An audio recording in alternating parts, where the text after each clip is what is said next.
Ladies and gentlemen, welcome to a special type of video, I guess, slash stream on the channel. Today, we are premiering for the first time ever on the channel NASCAR Chase for the Cup 2005. This is going to be a fun race today. It's the Samsung Radio Shack 500 at the Texas Motor Speedway, so one of the longer races of the season.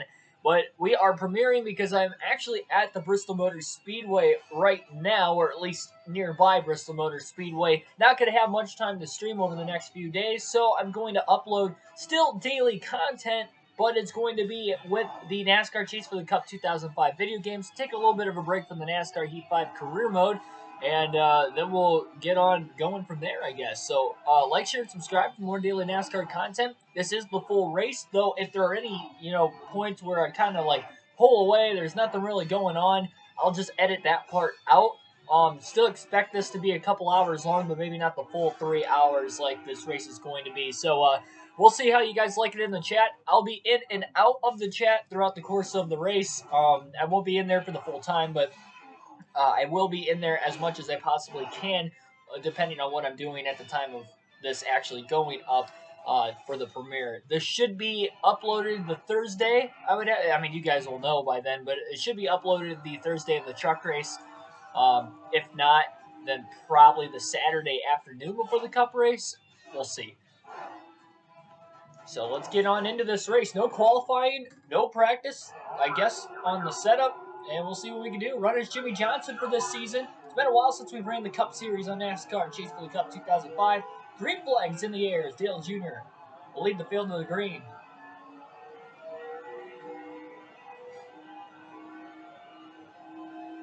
Tire bank tracks in these EA video games, really fun, really fast.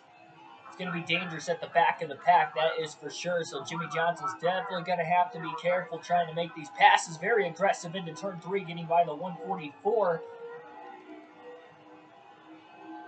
2 by 2 down the front stretch right now. They'll make their way into turn 1 on lap number 2. Dale Jr. is the leader at the end of lap 1. Johnson slid into turn 1, getting by the 145 now. A lot of side-by-side action still. Kurt Busch at the back of the pack. That's kind of surprising. And a little bit of a stack up in turns 3 and 4 there. Jimmy gets shuffled out of line. Contact with the 105. Look at all the ground Johnson lost off of turn 4. He just kind of went down to the apron, got out of the gas, and got out of the way. Purposely giving up a couple spots so he can make his way back onto the racetrack where there was room. Not sure what happened in front of him, but they stacked up one way or another. I don't know if anybody actually made contact. Didn't see any sparks fly, but let's see. Quickly gets back around Kurt Busch again, who seems to be struggling with this car this race weekend.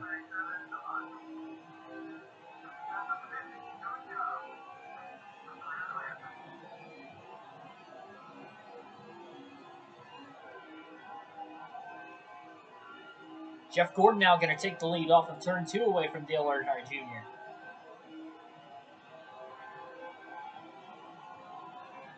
It's kind of weird for me because I don't have like a chat to look off of when I'm doing this, so I'm going to be commentating as much as I possibly can. Hopefully there's not too many dull moments. Outside of, reacting to whatever you guys are talking about in the chat or anything. I'm going to try to make this feel as normal as possible.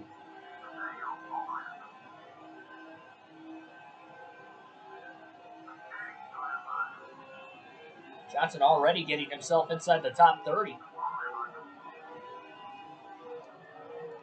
Brendan Gaughan's been moving his way through the field as well. He qualified right around the 40th position. He is also inside the top 30, couple positions ahead of Johnson, in fact. Jimmy just kind of following the 77. Gaughan, a rookie in this NASCAR Chase for the Cup video game as well for the XL Cup Series. Jeff Gordon led a couple laps after Dale Jr. led the first couple laps of the race. Now Rusty Walt's going to take the lead into turn 3. We'll see if he'll get 5 bonus points for leading the lap.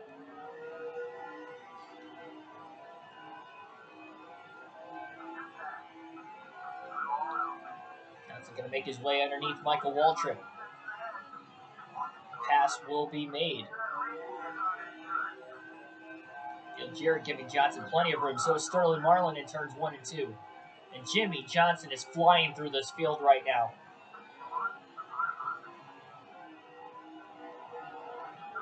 Passes teammate Terry Labonte. McMurray gives enough room underneath. And he's now in line behind the points leader, Kevin Harvick, who we are running as in the Busch Series, leading the points there as well. So a long ways to go in this season, though. Dale Jr. fighting back to the lead. Rusty was able to get some bonus points, though. Slightly 3 wide off the exit of turn number 2. Johnson has a bad, fast race car here today. Robbie Gordon Stewart moves up. He got tight off turn 4. Jimmy lifted as well, though, not to keep it off of Stewart, but to keep it from running into the back of Casey Kane, who was right in front of him, trying to make a pass on the 172.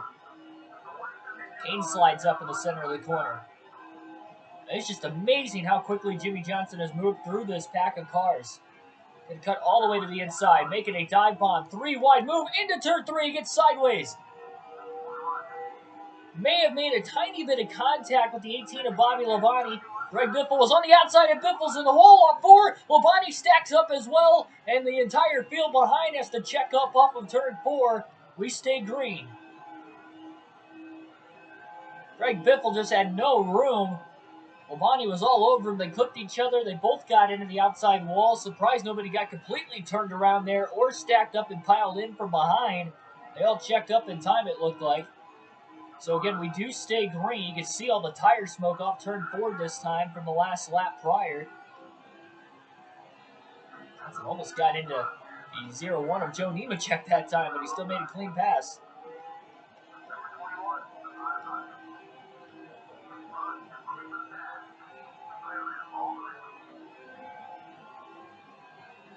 Already up to the 7th position behind rookie Scott Riggs. A lot of rookies this season, I do notice. Casey Kane, Scott Riggs, Brendan Gaughan, Brian Vickers. Vickers already inside the top 5 as well. Strong rookie class this season comparative to NASCAR Thunder 04, where you hardly saw any of the rookies run really well. I think McMurray won the Rookie of the Year in our custom schedule season, but he finished like 23rd or 24th in points. Some of these guys could be contending for the chase. First year of what is now called the playoffs, but at the time the chase for the Cup. A lot of Hendrick cars up here, of course, too. Vickers just got passed by his teammate Jimmy Johnson. Gordon right in front of him still. Wallace leading for a brief moment, but Ryan Newman will get 5 bonus points leading his first lap of the race. Johnson following his teammate Gordon. Gordon slides up off the exit of the corner. Jimmy Johnson is up to 2nd place off of turn 2.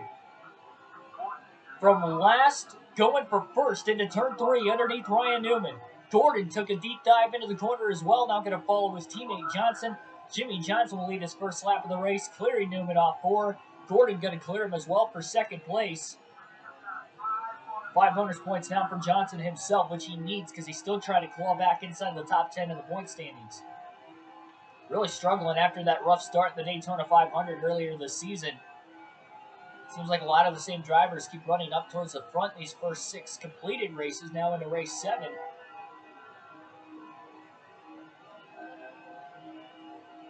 Gordon definitely putting a lot of pressure on his teammate to try and get back to the lead again. Already 5 different leaders, though, in the first 14 laps of the race.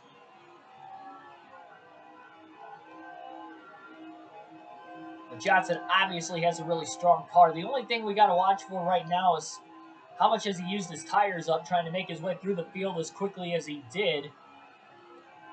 Our pit window tonight should be somewhere between 55 to 70 laps. We have not raced at Texas on this game in the Cup Series yet, so that's a pretty wide range. If it's anything like usual, it's probably going to be around 60 to 65 laps.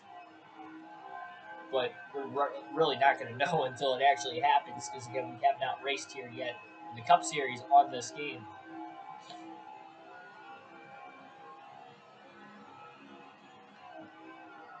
Jimmy kind of overdrove turn 3. Ryan Newman, by the way, did get the 2nd, passing Jeff Gordon at last lap. But really, Jimmy got through there as quick as he possibly could, and about as cleanly as he possibly could have as well. The only real scare was when Biffle and Labonte got together and into the wall they went when they were 3 wide, but Jimmy escaped down to the inside with no problem. In a 500-mile race, I'd have to expect there to be some cautions throughout the course of it that can maybe shake the strategy up. So if you have the track position, obviously you're in a better situation than drivers who don't have the track position.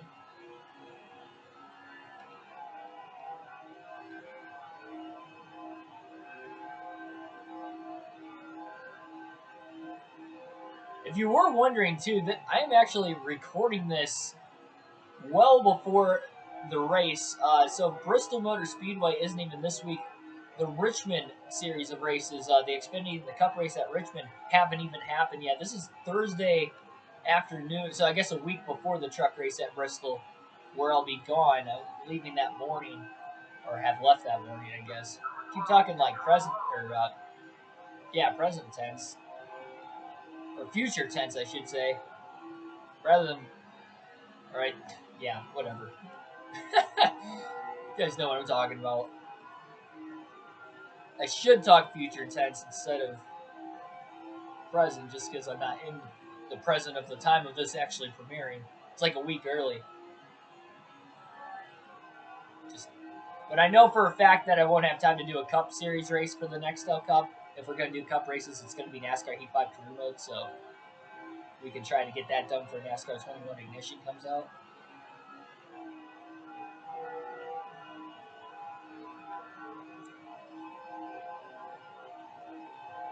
I'll probably still ask questions in the chat just to see, maybe if I'm in the chat at that time, I'll see what you guys are talking about. Maybe get some talking points started as well for you guys who are watching this stream.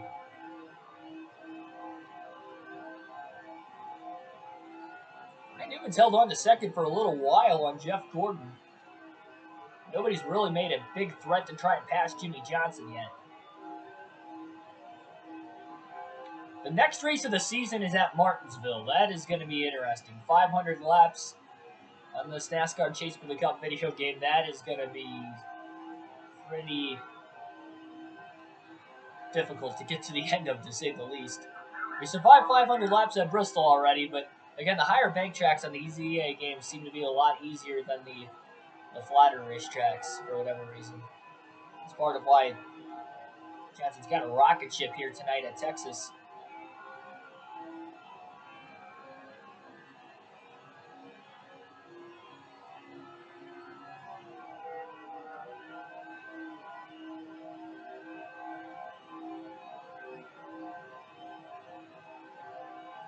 All 43 cars still on the racetrack, still on the lead lap. Jimmy Johnson, for the most part, just hitting his marks right now. Keeping the 12 of Ryan Newman behind him with really no pressure.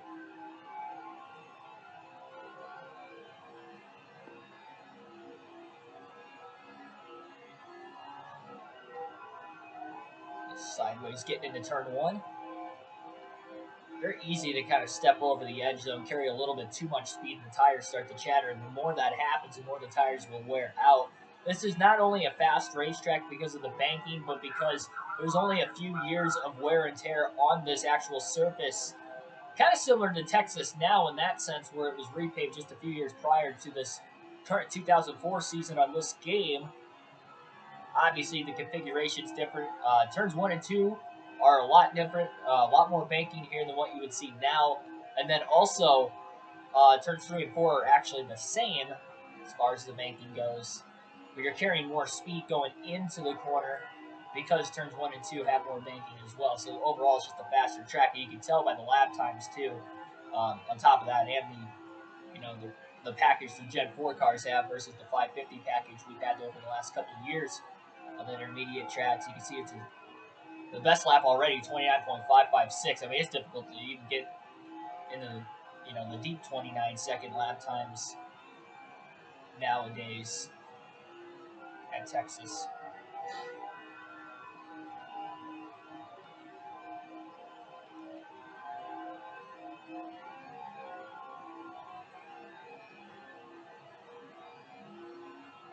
I should say, though, with the 550 package, like the mid-corner speeds are a lot quicker than what they are now.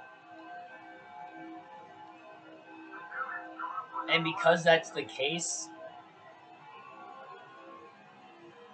Ryan Newman's trying to pull out, make a pass into 3. Johnson throws a big block on him and backs that corner up. It's like, hey, Newman, if you're going to pass me, you're going to have to do it on the outside, which Newman slid up, overdrive the corner. He didn't stick the bottom as well as Jimmy, despite the deep entry by both drivers. Jeff Gordon almost got underneath Ryan Newman. One car down on the apron of the racetrack who has blown an engine. That would be the 0 of Ward Burton. So Burton trying to limp his car all the way back around to pit road. Should stay green. Hopefully nobody piles into him. It'd be a big accident and a dangerous one at that.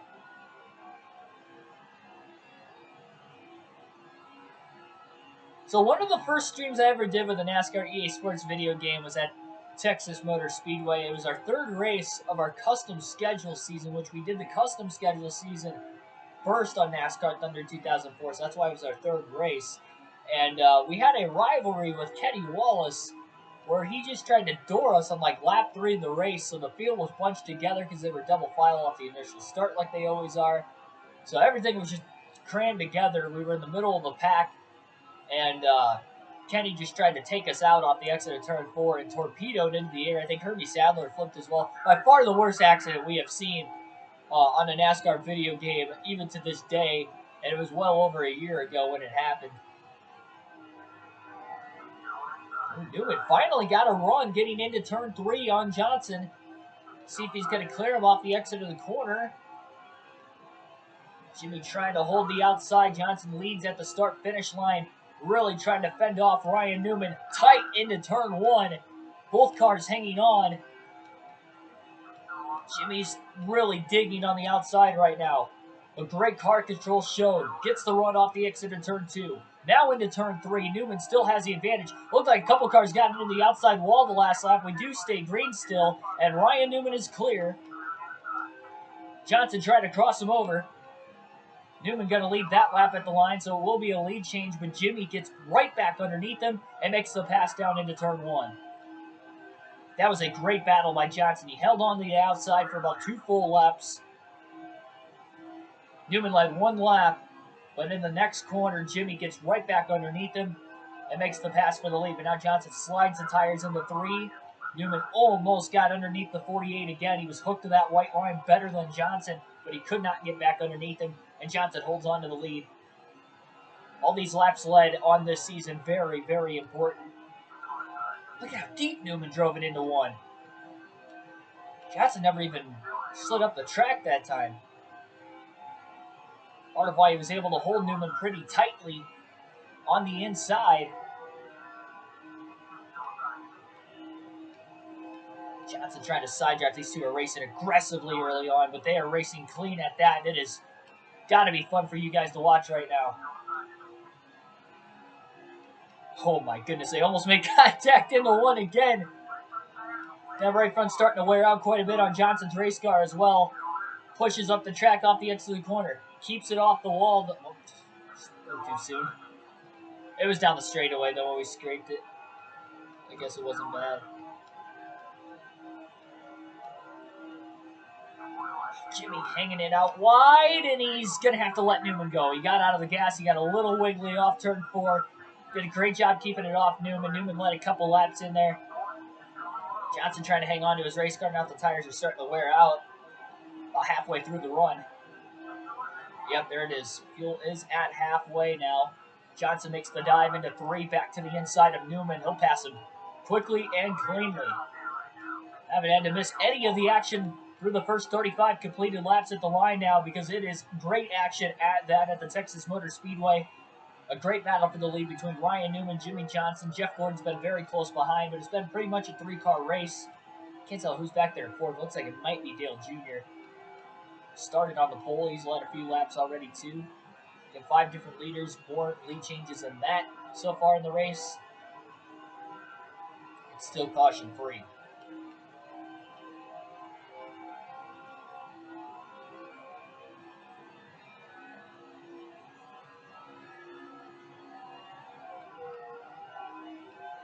Doing this at a pretty good time. So I started this in the morning, like an hour after I woke up. I got some breakfast, got a good peanut butter sandwich in me. Got my water with me. I guess the best thing about this is you guys won't get interrupted action, because if I pause it, I can just edit that stuff out.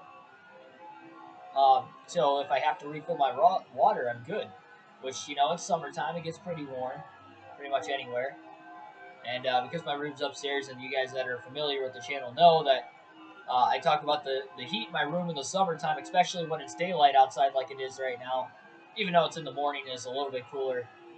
I like to keep the fan off as much as possible, just so that way it's not interrupting the audio at all. But it gets pretty warm when I turn that fan off, so luckily I can pause it whenever I want, with not actually streaming this and this being premiered. That's pretty nice. Definitely notice it's like lap 25, lap 30. Johnson's car is wiggling quite a bit more on corner entry. These looser tires, and that's what has really led to Newman getting bigger runs down the straightaways and being able to dive bomb into the corners and make those couple passes he did on Johnson. But it seems like it does take him a few laps to try and get wound up to be able to make that run happen.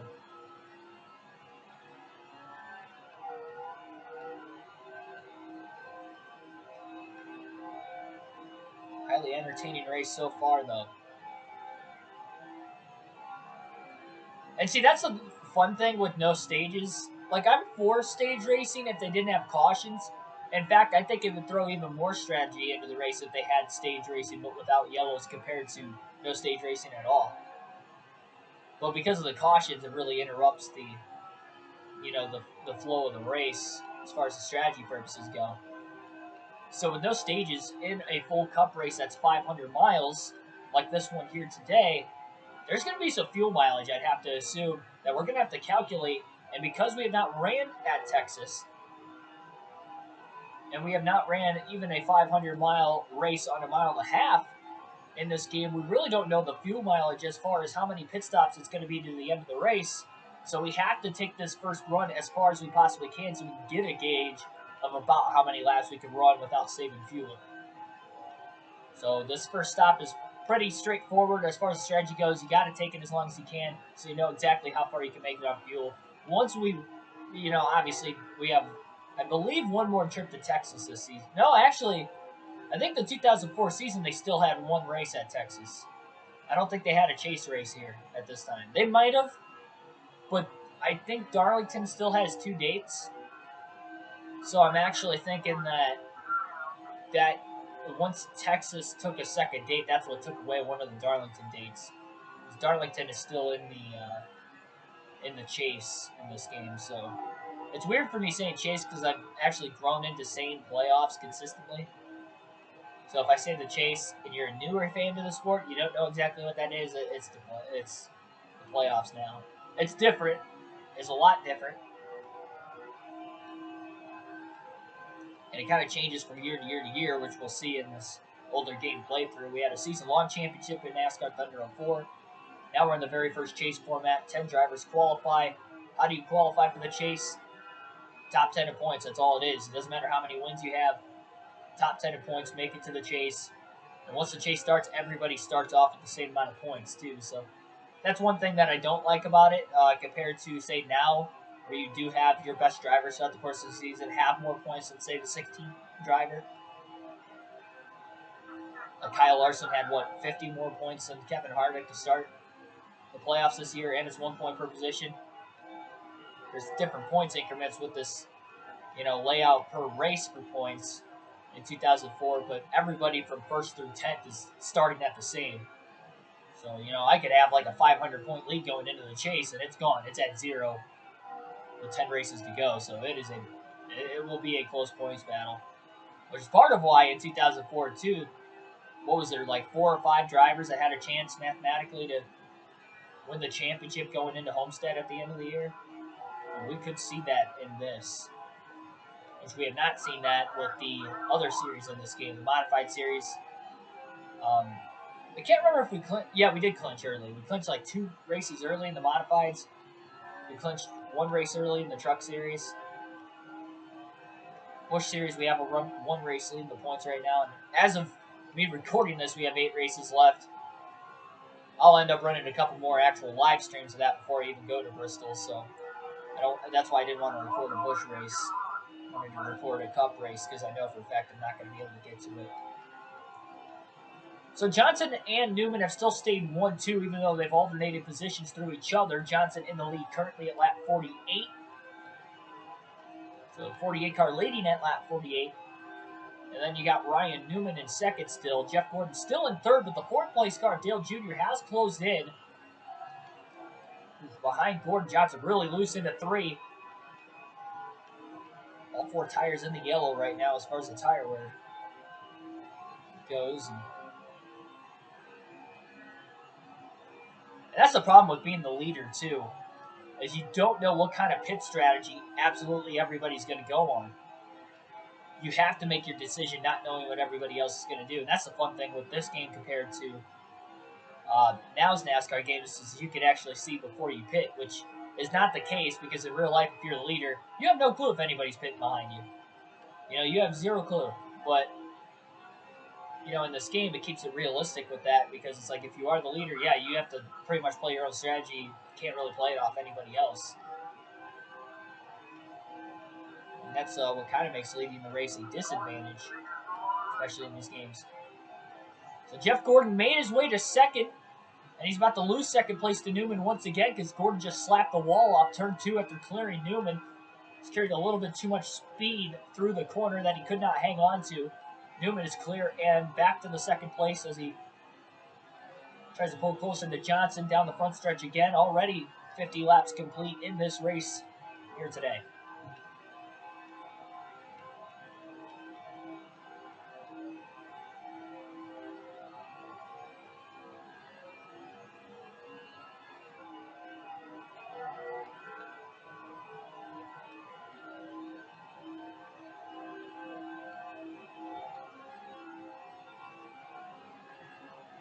I will say one thing with premiering this race versus streaming it too,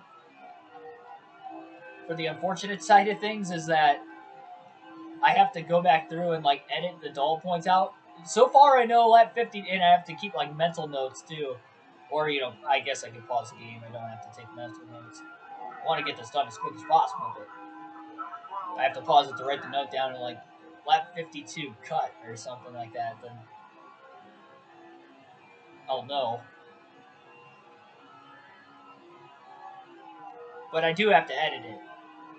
Or I just leave the full race in there. I could, but at least for the first race, especially with it being 500 miles. I mean, if it's like this the whole race, I won't have to make any cuts because this has been pretty entertaining so far. But I would imagine the top 4 are going to finally space out once we get into green flag stops, which is only about a quarter of a tank of fuel left, at least in Johnson's race car. So he's going to be able to go past lap 60 quite a bit. It might be closer to like 70 laps, maybe a little more than that for a full tank of fuel. Not entirely sure. He's definitely going to push as far as he can. Not going to run out of fuel, but he's going to go until that we get that indicator that says fuel tank almost empty. We don't have like an in-car cam in this game like NASCAR Thunder 04 where you can like check exactly to the gallon how much fuel you have. Because it'd be a 22-gallon tank, it'd be like, okay, it'd show like 0.5 left or something, so it's like, okay, I only got a half a gallon left. Getting pretty low, like you don't know in this game. It's really off guesstimation. Because you don't have an in-car camera in this game. You only got the front the front bumper cam and then the hood cam. And obviously this far chase and the normal cam too.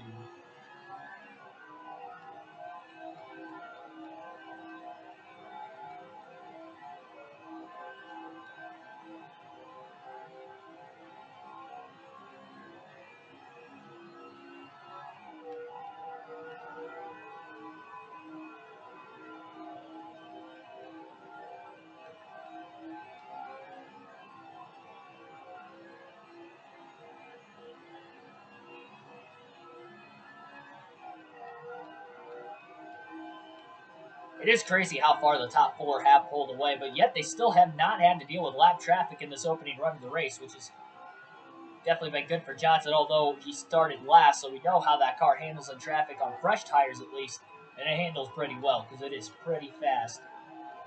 Obviously, he's on older tires now, so he's thankful that there's nothing but clean air in front of him. I'd imagine that they are going to hit traffic. They might not hit it before the pit stops, but definitely during green flag pit stops until we get our first caution, there's going to be a lot of lap traffic. And we got a pretty good run initially off of turn 2. Johnson makes an early dive into 3, trying to chop Newman off. Newman changes his lane at the last second going into the corner to run the high side. And Jeff Gordon from 3rd place will peel off onto pit road at lap 58. Coming to lap 59, so we are starting green flag pit stops. That might cycle Gordon out to the lead, knowing Johnson's going to take this first run as far as he possibly can.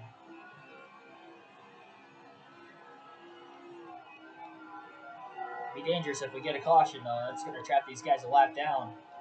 As Jimmy gets back around this time, which he will. Top 3 stay out. Jimmy Johnson, Ryan Newman, Dale Jr. once again. So the more they stay out, the more of a chance that Jeff Gordon's going to have of cycling as the race leader.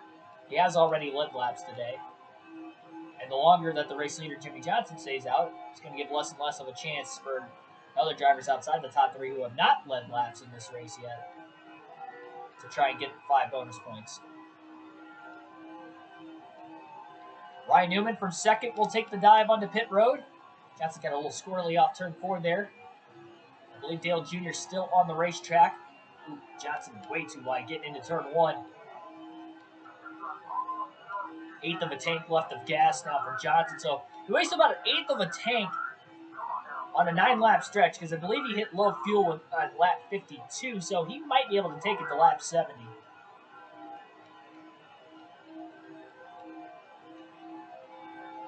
Jr. only gained about a 1/10 of a second after Jimmy went wide into the wall, getting into turn 1.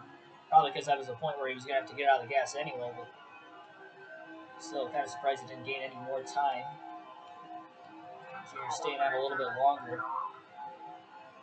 So that's only going to space out the green flag pit stops if this race stays green for a long time to start this race too. Just because of how much longer Johnson's going to take it. Again, the pit stop started at lap 58. I expected lap 55 to 70. I thought that was going to be kind of a broad range. We were going to see it more towards lap 60, 65, but it might end up being more right than what I thought it was going to be. Dale Jr., by the way, that last lap hit pit road. So that's why Johnson's lead's out over 12 seconds now. Most of the lead lap cars have already pit.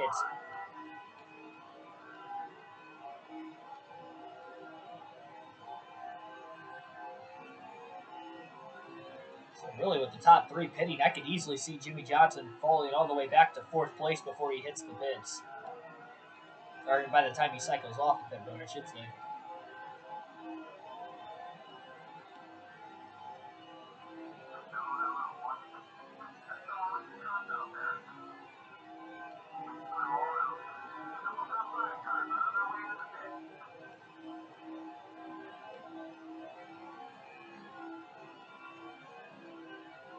Johnson closing in on the 105 car. 2nd place, who was about 24 seconds off the lead, just hit pit road now. Johnson trying to get around the 105. He's got fresher tires, making it a little harder, too, by kind of blocking Johnson off. Now Johnson gets under him off turn 2. Get loose into turn 3. Right front tire just went into the red, barely kept it off the 105 car. He started drifting up the track a little bit. That right front's definitely getting pretty worn out right now as Jimmy tries to stretch this run as far as he can. Lap 66.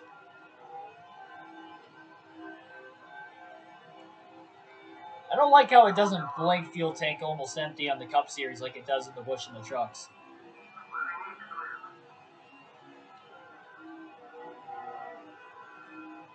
It really makes you guesstimate exactly how far you want to take this. It's going to take it at least one more lap. Last thing you want to do is run out of fuel. He's already probably going to cycle backwards to 4th. The top 3 pitting before him and all being within 1.3 seconds of the lead when they pit.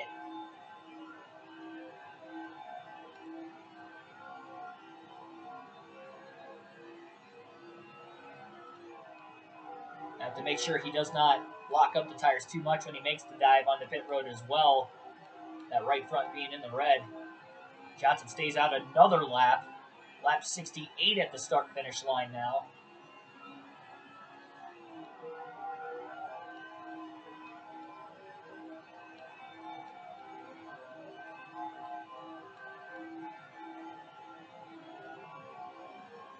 Johnson going to stay out one more lap.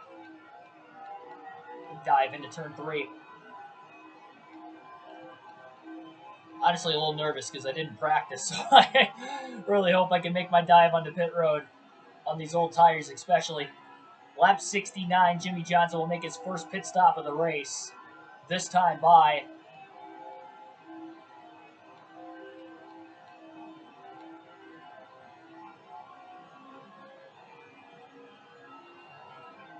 Kyle Petty underneath of the 43. Another rookie, by the way, Jeff Green. 43 car for Richard Petty. Petty Enterprise. Johnson makes the dive onto pit road. 70 miles per hour is the speed limit. And how about that? Fuel tank went empty right as he crossed the commitment line. No adjustments for the 48 of Jimmy Johnson under this first stop. 4 fresh tires and a full tank of fuel coming. So 69 laps is exactly how far Johnson can run on fuel. It's a good thing he pitted at lap 69. He would not have made it another lap. That was like perfect. It didn't cost us at all either because we were braking getting onto pit road.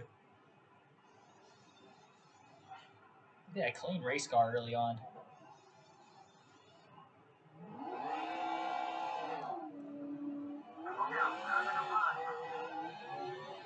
So Johnson trying to get up to speed here pretty quickly. And as mentioned, Jeff Gordon will cycle to the race lead. He was the first of the leaders to hit pit road.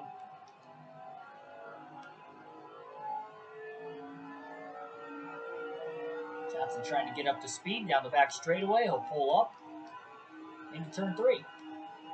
So about 2.8, 2.9 seconds off the lead from Jeff Gordon. Official lead change at the start-finish line that time. Johnson, as we expected, fell back to 4th. Lap 71.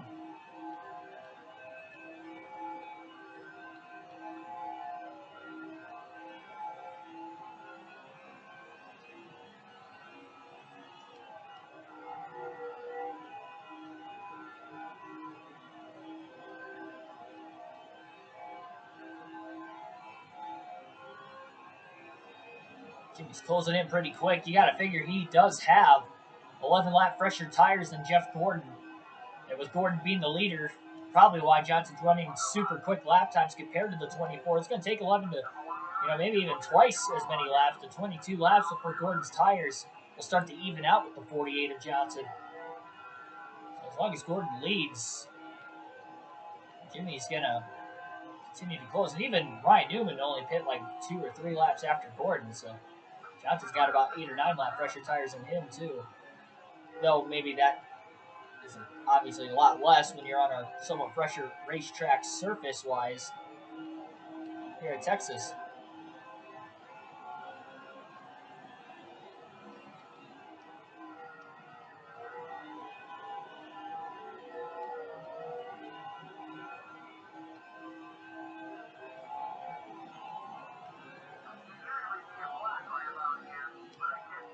That got tight. Jimmy thought about taking it 3 wide into 1. He thought better of it.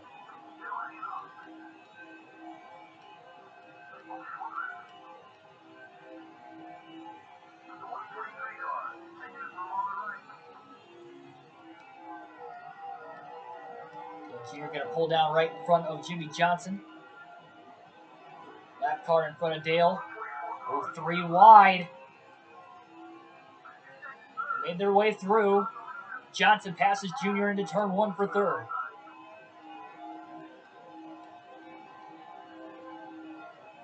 Look at this heavy lap traffic holding up Gordon and Newman, as they are nose to tail for the race lead right now as well. Lane open all day long on the bottom until the 137 pulled down right in front of Jimmy Johnson off the exit of turn 4. Johnson trying to get around him. He'll get underneath him into turn 1. And Jimmy has closed now on the back of Ryan Newman. He'll go underneath him off turn 2 for 2nd place. And now a pretty big run on Jeff Gordon. Gordon going to try to block as Johnson's up to 2nd. Johnson kind of slid the tires getting into the corner. Gordon slides up the track, though, off the exit. Jimmy Johnson in the lead off turn 4 as he clears Jeff Gordon. His teammate, Mark Martin, last car in the leading lap, just up ahead. So another lead change. And Johnson, for this, well, I guess the 4th time today, he traded the lead a couple times with Newman early. 4th different time Jimmy Johnson has led the first 77 laps at Texas. It's crazy this was a 500-mile race so long ago in NASCAR, and Texas still has 500-mile races. Well, at least one now, because they lost one of the regular season, or one of their actual points-paying dates. They do have 2 races because of the All-Star race last year. I think they had didn't they announce the All-Star race is going to be at Texas again next year too? So I guess they're still racing there twice, but man, still, yeah, 500-mile race at Texas, even to this day. Been like that ever since they started racing at Texas. Can't remember off the top of my head what the first race was there. Wasn't it 2000? It might have been a little bit before that. I know Dale Jr. won in 2000 as a rookie. That was his first career win, but I can't remember if they raced at Texas before that or not. In the Cup Series. I know they did in the Busch Series. They raced there in the late 90s for sure. Jr. won there a couple times. That's why he was so good when he went in as a rookie, because I don't think the Cup guys had a lot of experience there, and he had just as much, if not more, experience at the track than the Cup guys, and that's what helped them lead to that victory. Obviously, he had a fast car still, but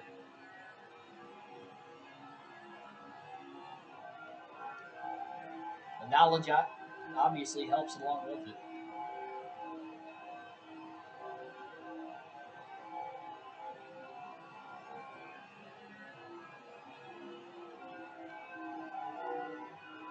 Oh my goodness. I thought those lap cars were going to take it 3 wide for a second right in front of the leaders. They are 2x2 right now.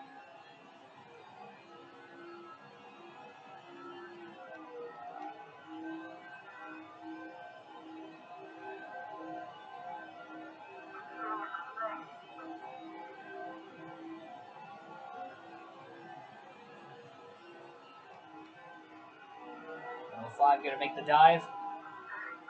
At that 141, Johnson hooked to that white line through 3 and 4. His car definitely handles really, really well when he's on pretty fresh tires, as he is right now.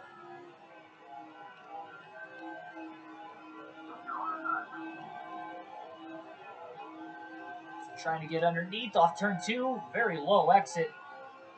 105 is running pretty low himself there. Johnson with a massive dive into turn 3. He did not clear the 105. Into the wall goes Johnson. That was a very dumb move for the race leader there.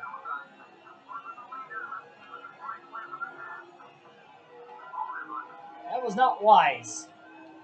And somehow Newman's going to lose the lead to Jeff Gordon, it looks like. Didn't see that coming. Oh boy. He gets loose, clearing Ryan Newman into turn 3, and now Gordon back out in front again at Texas. Johnson made a very, very late dive. And not that it was late, it was just way too deep. He was never going to hold the corner. He was just kind of hoping he was going to clear the 105, and he didn't. Definitely the hardest hit Johnson's taken today, because he hasn't really taken hardly any at all, but 2 to 3 laps later, he gets back past Gordon for the lead again.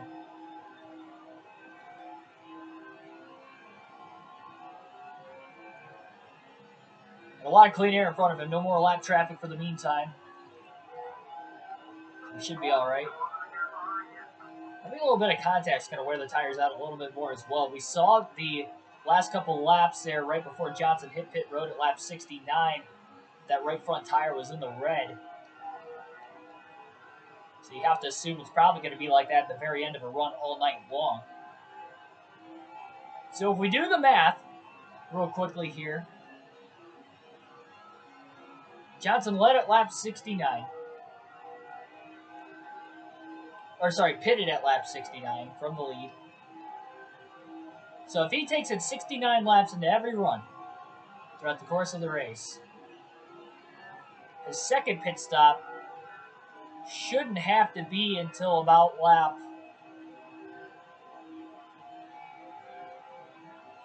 137, if I'm doing my math correctly.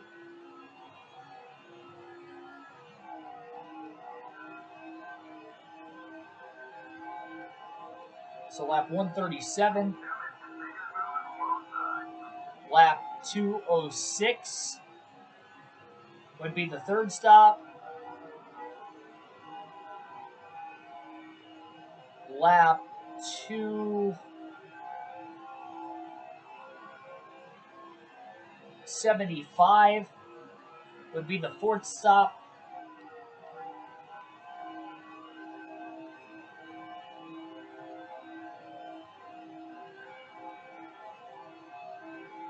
And then from that fourth pit stop, it should just be a 59 lap race to the finish after that. If I did my math correctly, this should be a 4-stop race today. No, hang on. Yeah, 4-stop race here today in Texas. If there are no cautions, obviously. That's going to be the big factor. So some of these guys that have been pitting well before lap 69, like Jeff Gordon, who pitted 11 laps before Jimmy Johnson, he's on pace right now to not making it on 4 stops already as it is. Because even if he took it 69 laps, the last 3 runs, he'd be 2 laps short on fuel. So he's going to have to save 2 laps somewhere in there. And I doubt he's going to even be able to make it that far into the run 3 times if he couldn't even go 60 laps the first time, or at least chose not to. And these guys could be thinking, okay, there's probably going to be a caution. It's a 500-mile race. And that's probably why they were pitting early, trying to get the track position early, try to get as many lap sliders as they possibly can, to maybe have a chance to lead in the most laps and getting 10 bonus points at the end of the race. And that could very well be.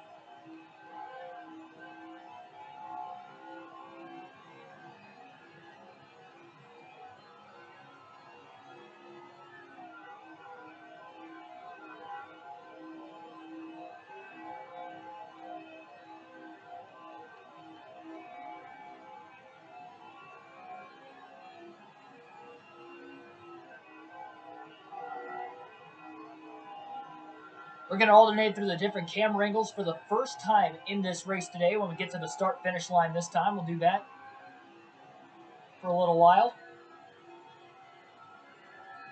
Probably about the next dozen laps. Currently at lap 92. Still not broken from the entertainment so far today. You guys have seen all 92 laps in this very first premiere on the channel. If you are new, like, share, and subscribe for more daily NASCAR content. Full race live streams with a realistic commentary just like this one here today.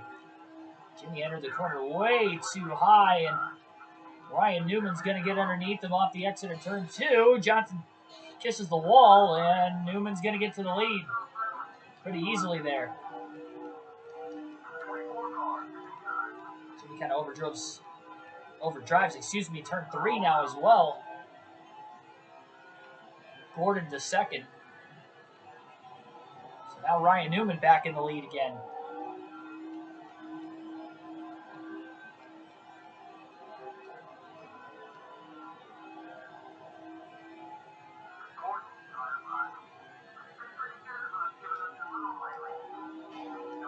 Jeez.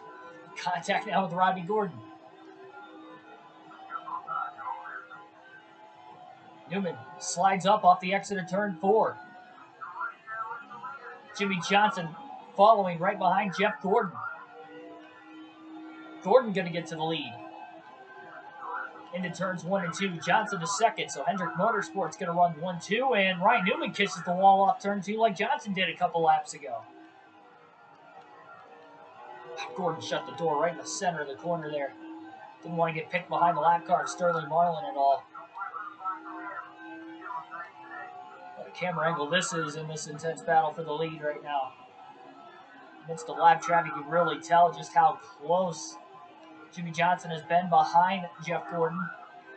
He tries to pull low and make the pass, and there he goes again off turn 2. He gets underneath the 24.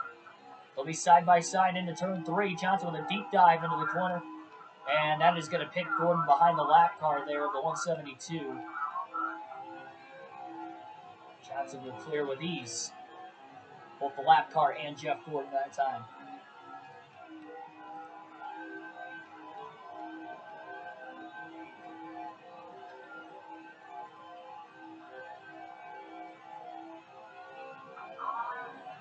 Very little contact, though, for Johnson through the first 97 laps.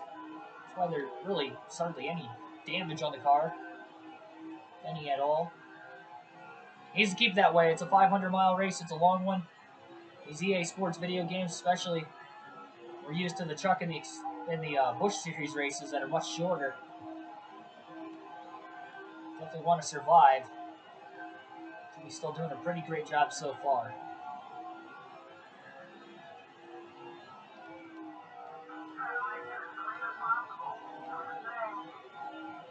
Smears on the outside, 149 car on the inside.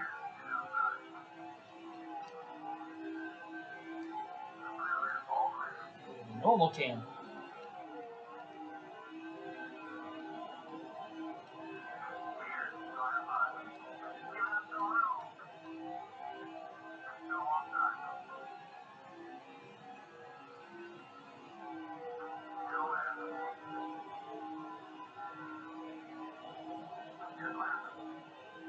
Now the 149 moves up out of the way.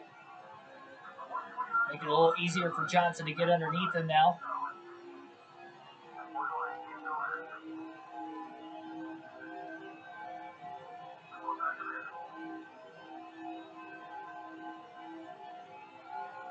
We are at lap 100 here today at the Texas Motor Speedway.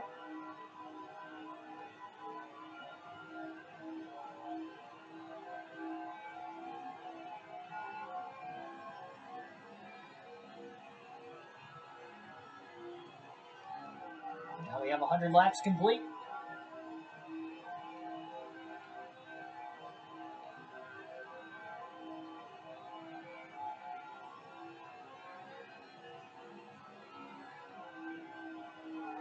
I feel like Johnson's taking care of his tires a little bit better during this run, even though he's probably made more contact already to start the second run out compared to the entire first run he had through those first 69 laps. He's still going to take it 69 laps into this race just to make sure, in case we get any cautions that might separate the pit window at all, that he's just that much closer to the end. He's fine with this strategy. I mean, he was about 2.8 to 2.9 seconds off the lead by the time he got up to speed after exiting pit road, but it was all right for him.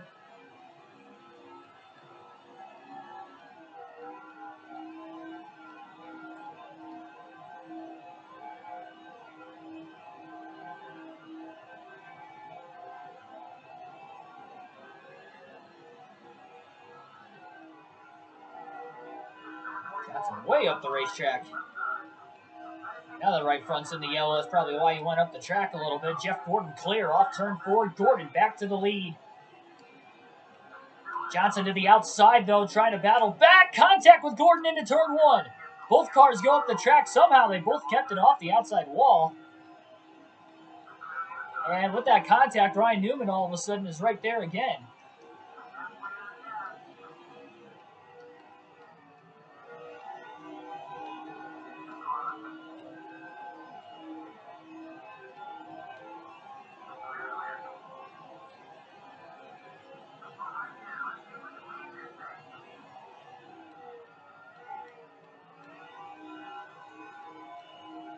That lap car kind of getting in the way there made things a lot tighter than what it was probably going to be otherwise. As Gordon and Johnson were side by side.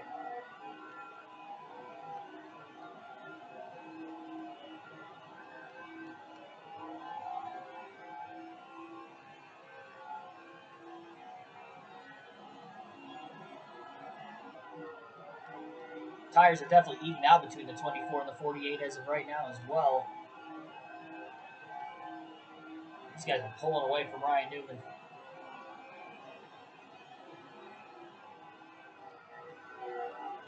Couple lap cars, Terry Labonte Joe Nemechek just up ahead.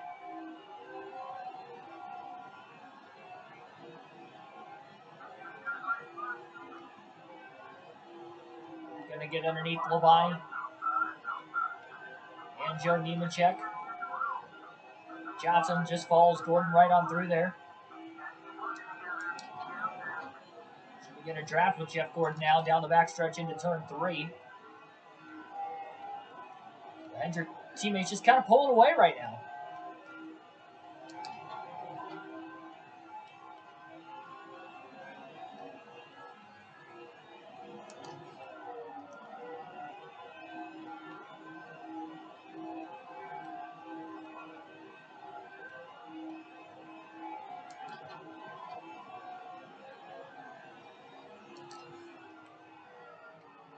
Johnson pulled low for a brief moment there, looking like he wanted to pull out a line on Gordon. He had a big run down the back straightaway.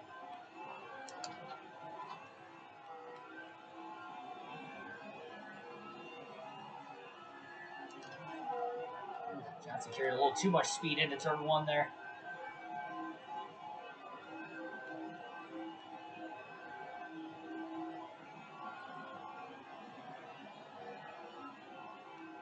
Into turn 3.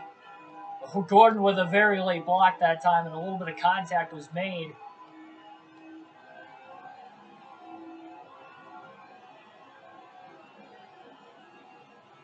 Johnson looking low for the lead, but Gordon not going to cut him any slack.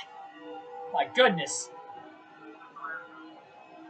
Hopefully Gordon's not upset after the contact they made a few laps ago.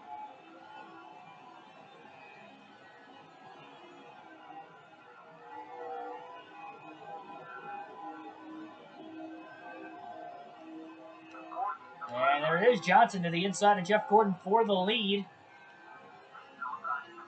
Oh, Jimmy pulls clear, but he's sideways. Gordon might get back underneath him through turns 1 and 2, and he will. Side by side down the back straightaway now between the Hendrick Chevrolets of Gordon and Johnson.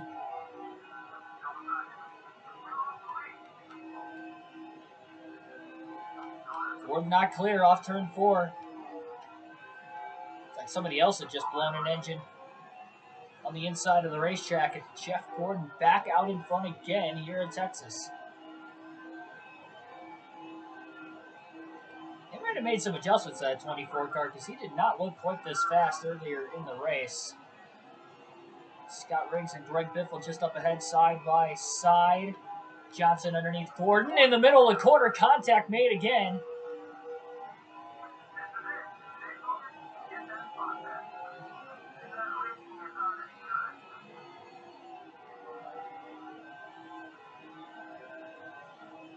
That time Jimmy was absolutely underneath Gordon though, and Gordon just chopped his teammate off.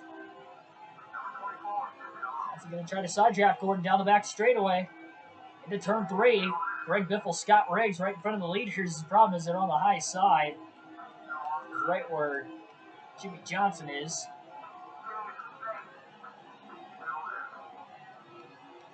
Jimmy's still stuck on the outside into turn 1, and Gordon should be able to get on by and get to the lead here eventually. Contact with Gordon.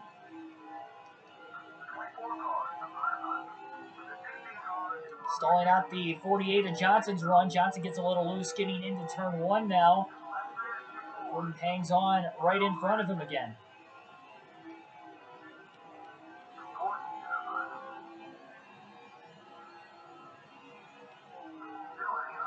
Johnson to the inside. Using Scott Riggs as a pick. Jimmy to the lead off turn 2.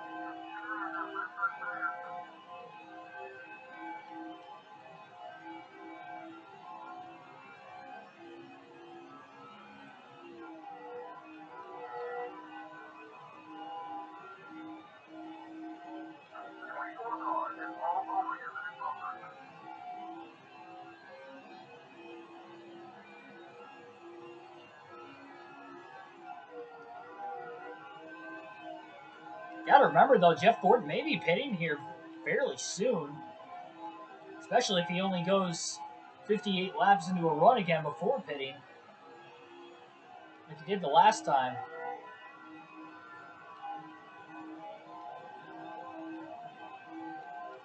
Lap 118 at the start-finish line. We'll get down the back straightaway here, and we'll cut away for now. And then when the second pit stops come up, I think that'll be a good time for us to cut right back into this. Now that's a Hendrick Motorsports breakaway. You're watching NASCAR Chase for the Cup 05 in Texas, live right here on NASCAR. Right here, live on KRC. Welcome right back to the action. Lap 138 of 334 at the Texas Motor Speedway for the Samsung Radio Shack 500. Jimmy Johnson currently leads by about 3.4 seconds on Jeff Gordon. He had widened that lead out after the green flag pit stops, which had taken place about 10 laps ago or so for the majority of the field. Johnson actually came to pit road at the same time as Gordon. I was able to gap him on those fresher tires, having just a tad bit quicker of a pit stop. Gordon also had to check up at one point in time for a couple lap cars right in between him and Johnson that dove onto pit road. Jimmy was already ahead. Notice Gordon checked up, and he pulled about a second ahead of him there. Just kind of kept pulling away now that he has lost Gordon, and it's out to about a 3.4 second lead.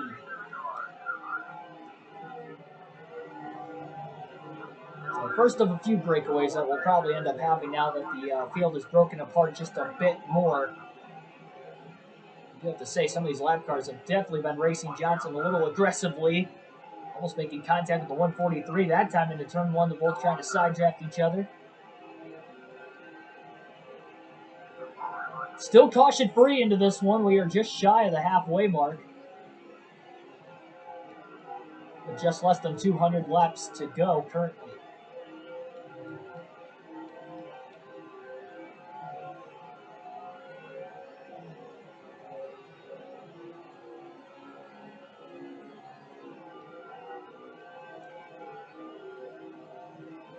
3.6 seconds out ahead now. It just seems like Gordon's struggling more in the lap traffic than what he was earlier in the race. Caution can definitely change everything, though, that is for sure.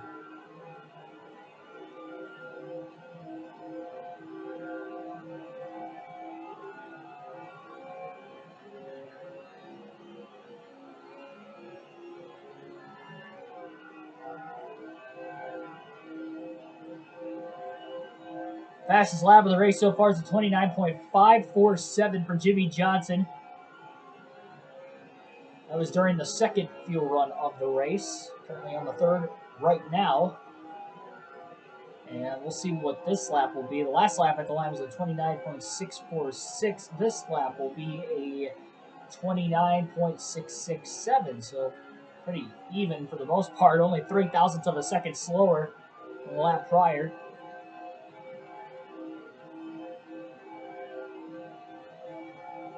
These guys are about 25 laps into the run already. I literally pitted right when we broke away. I short pitted compared to the first pit stop of the day. Wanted to pit at the same time as Gordon to see if we would break apart a little more, not give Gordon that extra time, especially extra time considering he would have pitted about 20 laps before us that time instead of 11.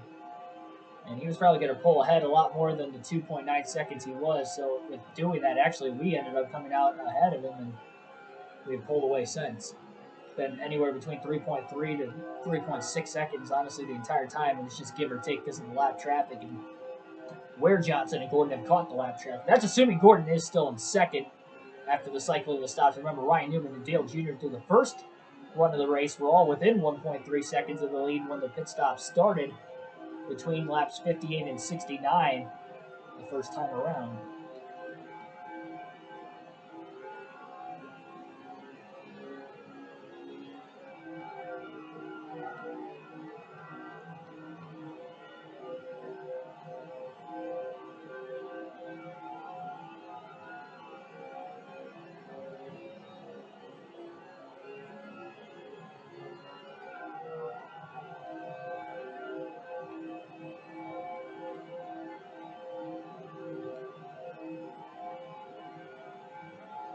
Wonder if Gordon could close in at all as the tires start to wear off on Johnson's car. We noticed when he was leading earlier, he was getting a little wiggly, and that's when Ryan Newman would potentially make passes that last run. It was Jeff Gordon who was able to contend and make passes on Johnson at times.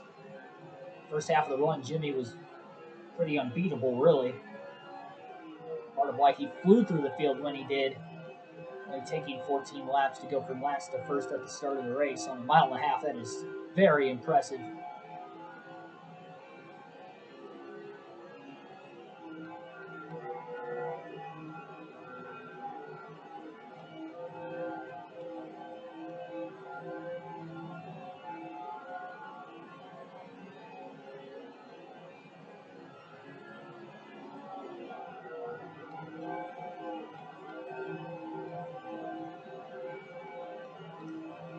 We'll probably take it to lap 158. Maybe make this in 20-lap increments until we end up seeing maybe a caution or something that shakes this race up more than the actual race flow of it itself right now. 105 really held Johnson to a very low exit to turn 4. Jimmy gave him a lot of room down the front stretch and backing off even in the middle of the straightaway. Now the lead's down to 2.9 seconds. So just gradually Gordon starts to close in here. But yeah, lap 158 will take it's short break for you. It's just me not talking for like 20 minutes. Give myself a little bit of a break. Just gives me a lot of just real focus time, I guess, with this race. Trying to shake that 105 car. Johnson chopped off into one again as the 105 tries to get underneath Kyle Petty. My goodness. Jimmy sets up looking like he gets a run on him, and then he just...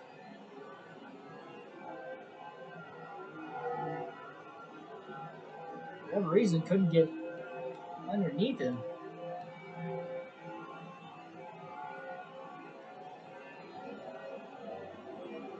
Now Kyle Petty's right in front of him. Petty's going to try to cross over that 105 car.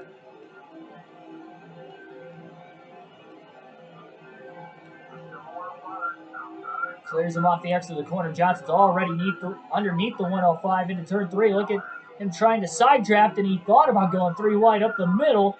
Thought better of it, just backed out of the gas, finally lets Johnson go. He falls in line behind the 45 of Petty. I believe Kyle Petty might have gotten into the outside wall off turn 4 that time.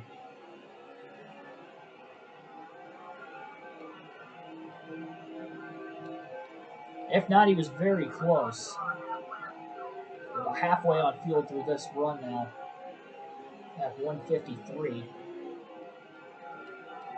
About another 34, 35 laps at the most.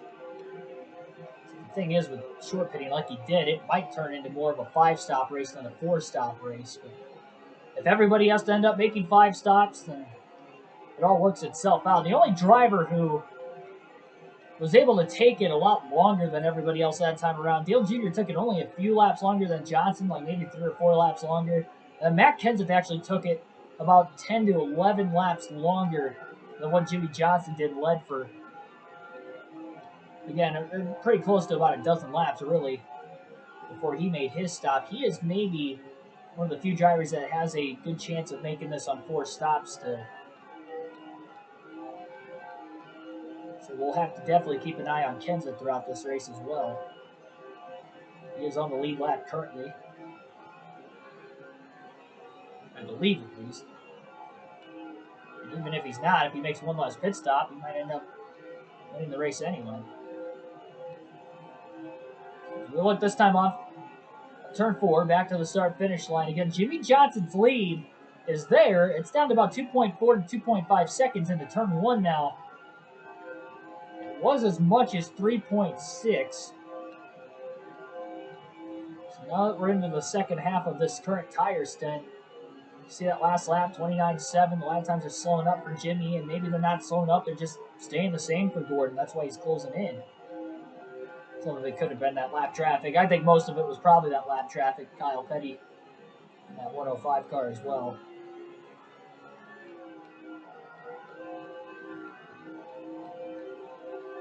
Johnson's time that last lap was quicker than the lap prior by about 200 of a second. A little less than that. Gordon's still closing in, though, 2.3 seconds off the lead. Johnson's got pretty clean air in front of him for the most part. I mean, he does catch more lap cars. He's going to have about 6 cars right in front of him. But right now, they're single file.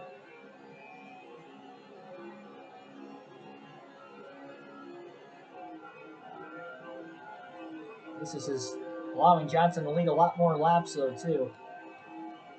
I'm liking the strategy, at least right now, how it's playing out. Again, we get a caution at any point, it just evens everything back up again. Throw whatever strategy you originally had out the window. Because your lead's basically gone, and everything else in between is pretty much gone.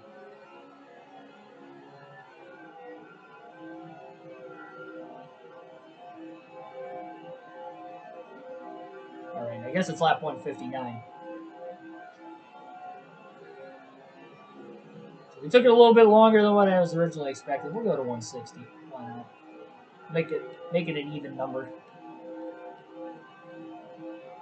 Nice round number.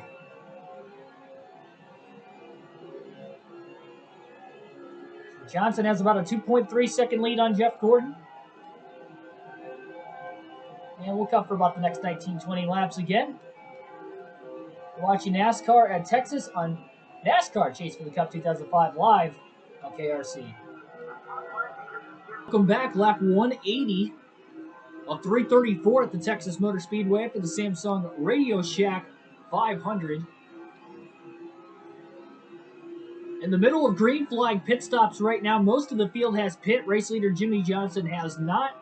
Gordon got to within about 2.2 seconds of the lead, which is right where we made the cut. And then he ended up pulling back to about 2.8 seconds off the lead, then made his pit stop just a few laps ago. Jimmie Johnson going to take this run out as long as he possibly can, like he did in the first run of the race. Pitted at lap 118 earlier, so 69 laps from there, if I do my math correctly, should take him to about lap 187. So another 5 laps is probably about as much as Johnson can run on fuel.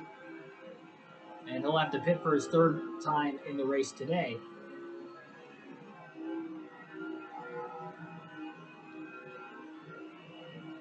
So you missed the 2nd pit stops, you will not miss the 3rd. All of them under green because we have not had a caution yet today. Still caution free.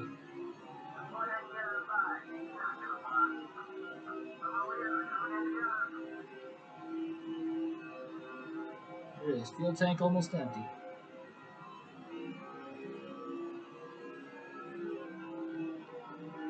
Well, now it's actually like blinking the whole time. Last time it didn't, and I had to really guesstimate it. I mean, you still have to guesstimate it either way.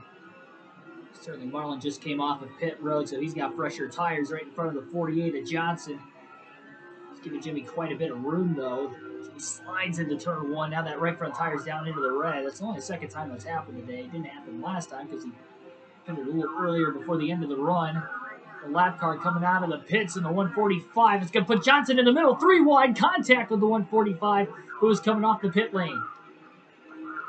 That got very narrow very quickly when they were 3 wide there, but Jimmy hangs on.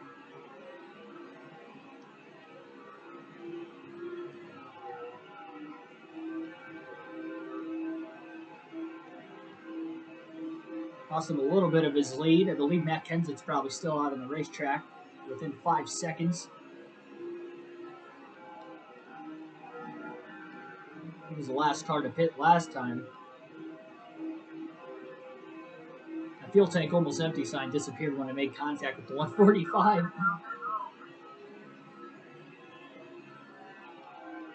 We're still guessing at lap 187. We're at 186 right now. So Johnson going to stay out this time by...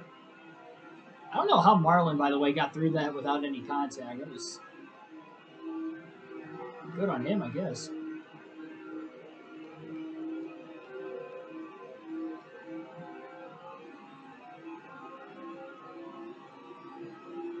So there it is, lap 187. Jimmie Johnson will pit this time by for his 3rd pit stop of the race from the lead once again. Kenseth might have just hit pit road the lap before. Lap 186. Jimmy ducks to the inside, and there he is. Now he's coasting into turn 3, so it was good timing. He was going to pit this lap anyway, but it might cost him a little bit of time. He had 2.8 seconds ahead of Gordon before the pit stop started, and he did have to coast it all the way through 3 and 4. But no adjustments, 4 fresh tires, full tank of fuel coming. The second time he's taken that fuel tank as far as it could possibly go, and we wouldn't have been able to make it another lap.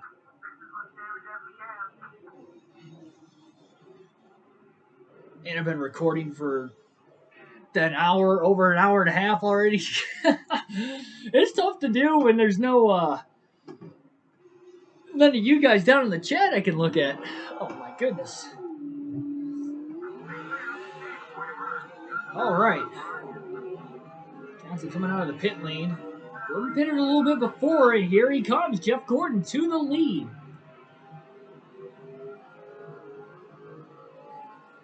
Good for Gordon. Not as big of a lead as what he had under the first pit stops of the race. Johnson's about 1.5 seconds off the lead as he gets up to speed in turns 3 and 4. Gordon's got heavy lap traffic right around him right now, but Jeff Gordon is back out in front at Texas. It was a long time coming, but he got back out in front that time. Hitting about 10 laps before Johnson.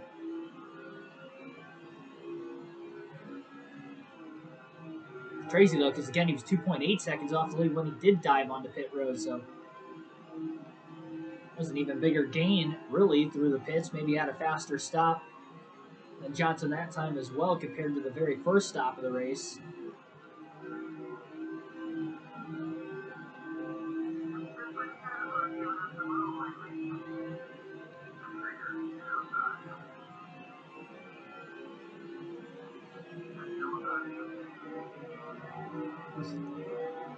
Ricky Rudd, the 21, moved down right in front of Johnson, getting into turn 3. Johnson on these fresher tires right now, putting them to work. Gordon's stuck on the outside of the lap traffic, and look at how much Johnson's able to gain. Forces his way in there 3 wide. This is getting risky. A little contact with the 170, the 172. And now Gordon bounces into the wall. Gordon got into the wall off of turn 2.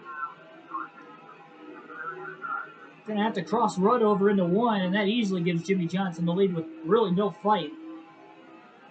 Gordon got squeezed kind of like Biffle did earlier. Not as hard as Biffle did off 4 when he made contact in those opening laps with Bobby Labonte. They both got into the wall and almost caused a big crash. That was just a little straight for Gordon.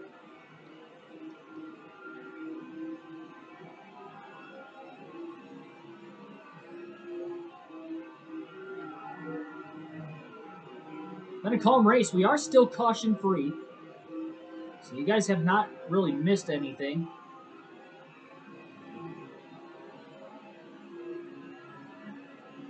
In the jump cuts that we have made through this race to get to where we're at right now, lap 193. And just less than 150 laps left.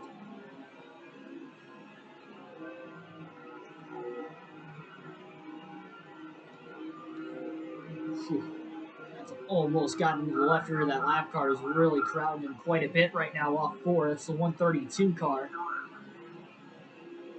Holding Johnson up just a bit. For Gordon to be right there.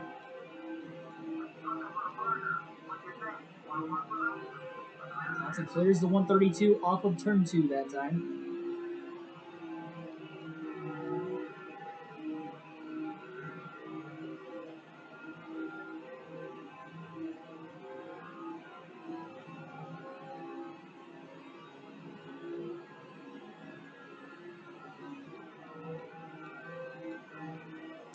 So at least one more pit stop to the end of the race. We're probably looking at 2. It was originally going to be a 4-stopper, but we short pitted the first time to gain some track position, lead more laps to get out ahead of Gordon. Now after taking it further into the 3rd run, things are the way they are now, so he'll probably short pit. If not this next stop, the final stop of the race, maybe he'll split the final one in half. If this does go green to the finish, which again, we have gone green so far, almost 200 laps in.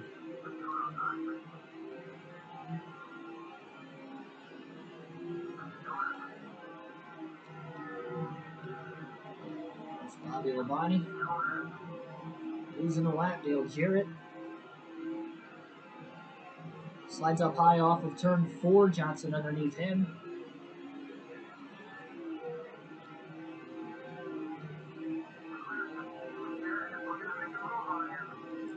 Labonte going to follow Johnson's line on the inside to try and get underneath Jarrett, and that's holding up Jeff Gordon. They were side by side in front of him. They were not side by side in front of Johnson. Allowing Jimmy to get out to about a half a second lead off turn 4 the next lap on the 24. Still a strong day, though, for Hendrick Motorsports. I wonder if Brian Vickers is still in the top 10. I know he's a lap down, but he was in the top 5 very early in the race. I know Terry Labonte's at least 1 lap down right now. We weren't lapping him much earlier in the race. He's been kind of the slowest of the 4 Hendrick guys so far this season.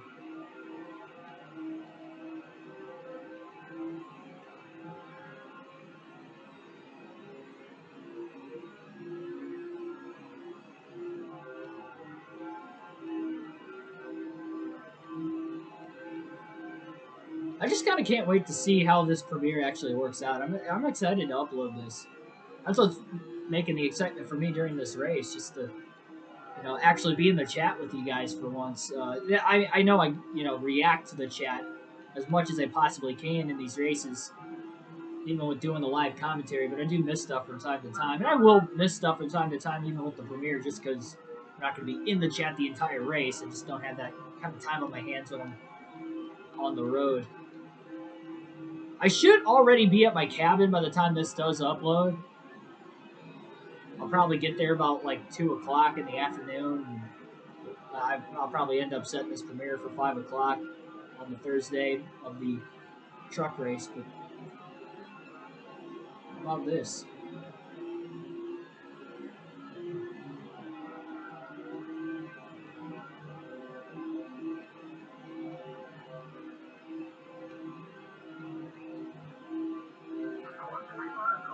Johnson underneath the 145.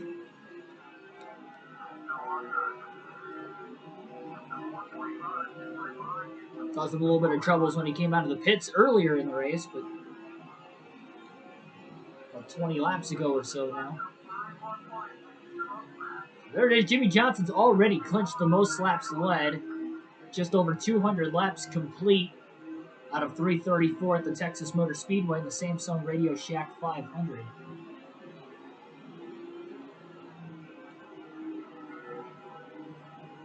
We'll take another jump cut here for another 20 laps. See you guys then. We're watching NASCAR Chase for the Cup 2005 on KRC. And we are back live here on KRC. NASCAR Chase for the Cup 2005 Nextel Cup Series Racing. And our Chase for 8 with Jimmy Johnson, trying to get him his first championship win of his NASCAR Cup Series career. I guess at this time, Nextel Cup Series career. The lead is down to about 0.2 of a second between Jeff Gordon and Jimmy Johnson just within the last lap or two. Still caution-free in this race with just over 100 laps to go. And this is getting racy as we're about halfway through this tire stent fuel run. I have to assume Gordon's going to pit well before Jimmy Johnson this next time up once again.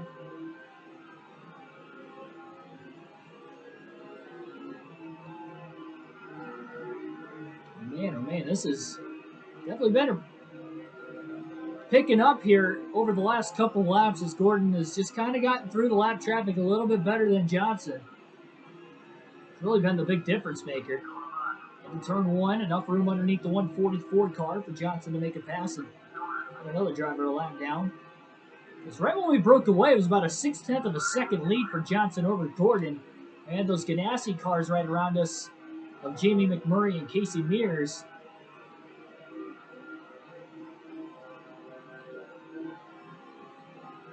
Things were kind of stalled out and just kind of gradually Gordon's chipped back away at Jimmy Johnson.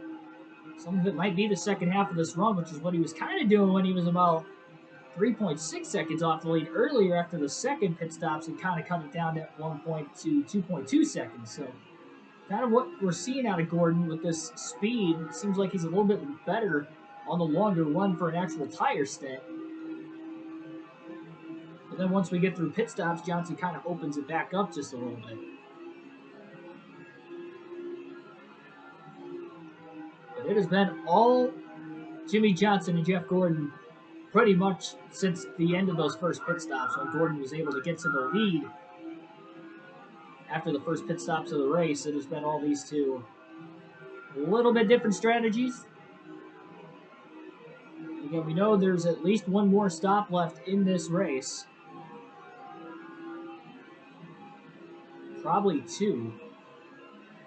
Johnson was the last car to pit the last time through by a few laps over Matt Kenseth. Pitted about a lap or two after Kenseth did.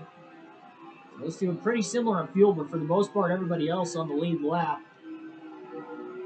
is pretty much kind of set as far as making it still two more stops to the end of the race. Kenseth and Johnson, they may have a chance at a one-stopper still. They're probably leaning on a two-stopper. The good news is, again, for Johnson, right before that last jump cut, that we know that Jimmy has already clinched the most laps led.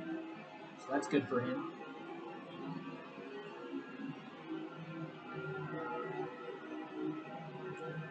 Paul Menard right in front of him. Get hard for Menard in the chat, everybody.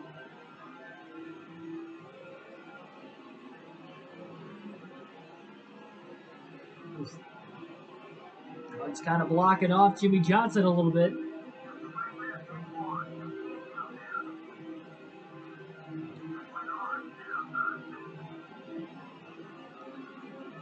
Definitely holding Johnson up, and now Menard's going to get underneath the 143 car.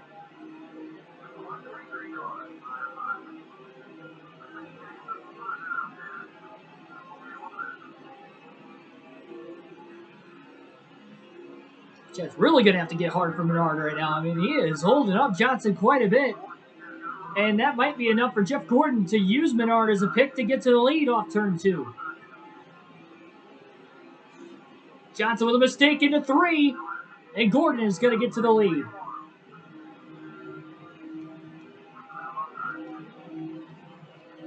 Finally got around Menard, sliding in front of him off turn 4, but Jeff Gordon has already taken the race lead away from Jimmie Johnson.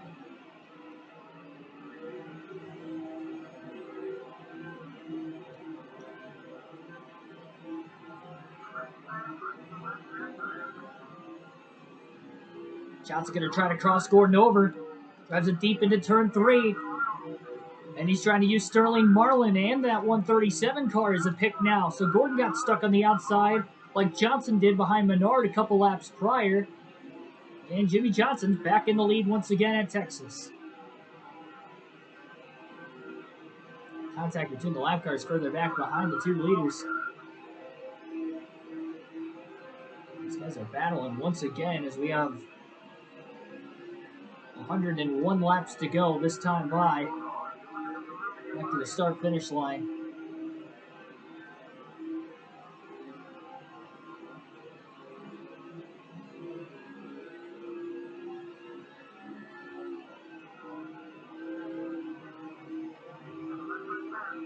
That last lap was a 29.556 for Jimmie Johnson, even this late into the tire run. That's impressive.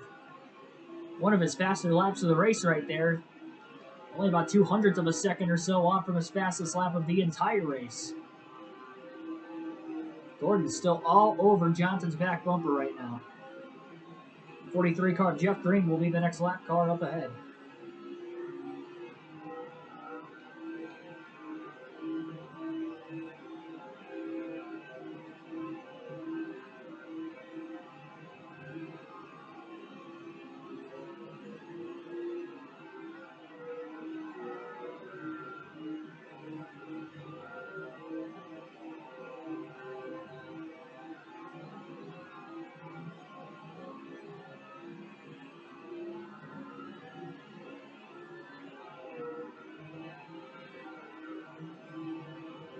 A lot easier for Johnson to hit his marks when he's not directly tucked in behind a lap car, too.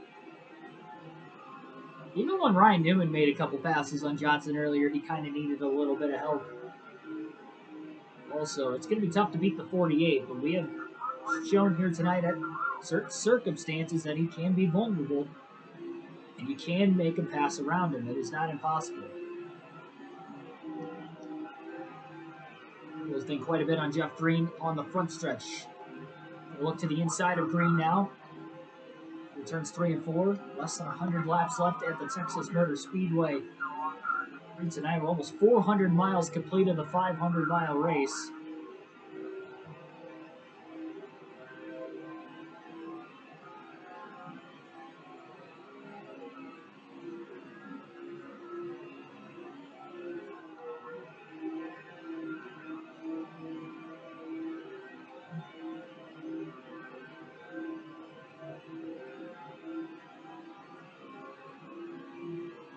Even that last lap for Jimmy, 29.613.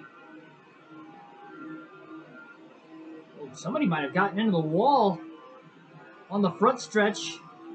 Last lap, more smoke, but still caution-free in today's race. Will it remain that way, though?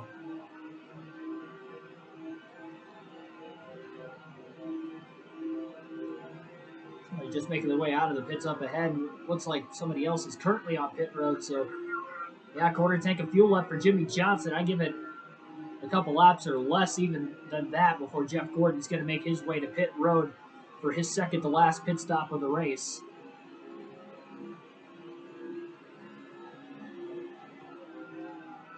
Probably go another 18 or so laps. So we'll take you all the way to the next pit stops before we make our final jump cut of the race.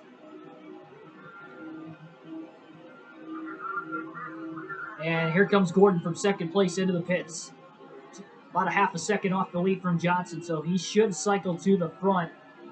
Jimmy's just going to attempt to stay out as long as he can once again. Have to assume. Boy, if he could make it on one stop, that would be one more stop, I should say. Which would be 4 total, which coming into the race, we knew we could have made it on 4 pit stops. Pretty wide right now.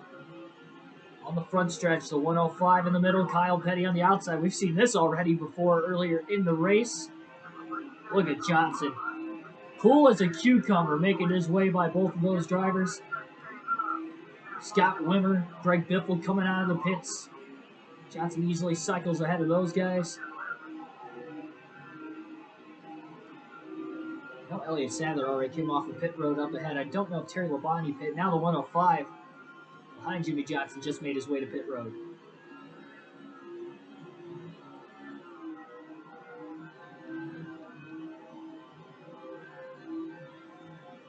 Alrighty.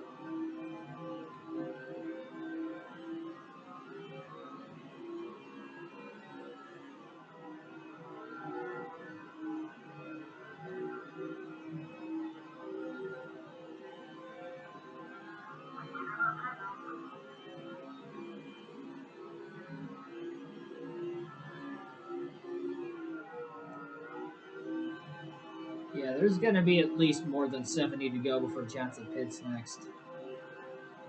Only thing he's really hoping for is Matt Kenseth can make it on 2 stops as well as Johnson and really the rest of the field. That is going to be the big difference maker here because Jimmy has not tried to save fuel at all in this race so far today.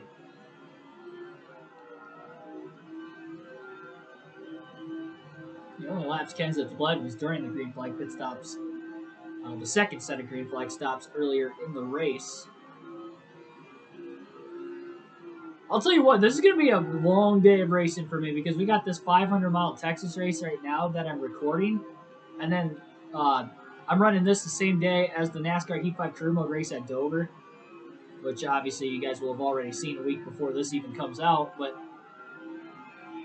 I mean, that's a lot of racing. That's, 900 miles of Cup Series racing. My fingers are going to be tired at the end of the day. Got this in the morning, and I got that later on in the evening. I'll probably end up getting this done about 3 hours. I mean, I'm into the early afternoon now. I started this in the late morning hours. So probably get this done about 2.5 to 3 hours before I have to do that race. So I'll have a little bit of a break in my golf, at least 9 holes.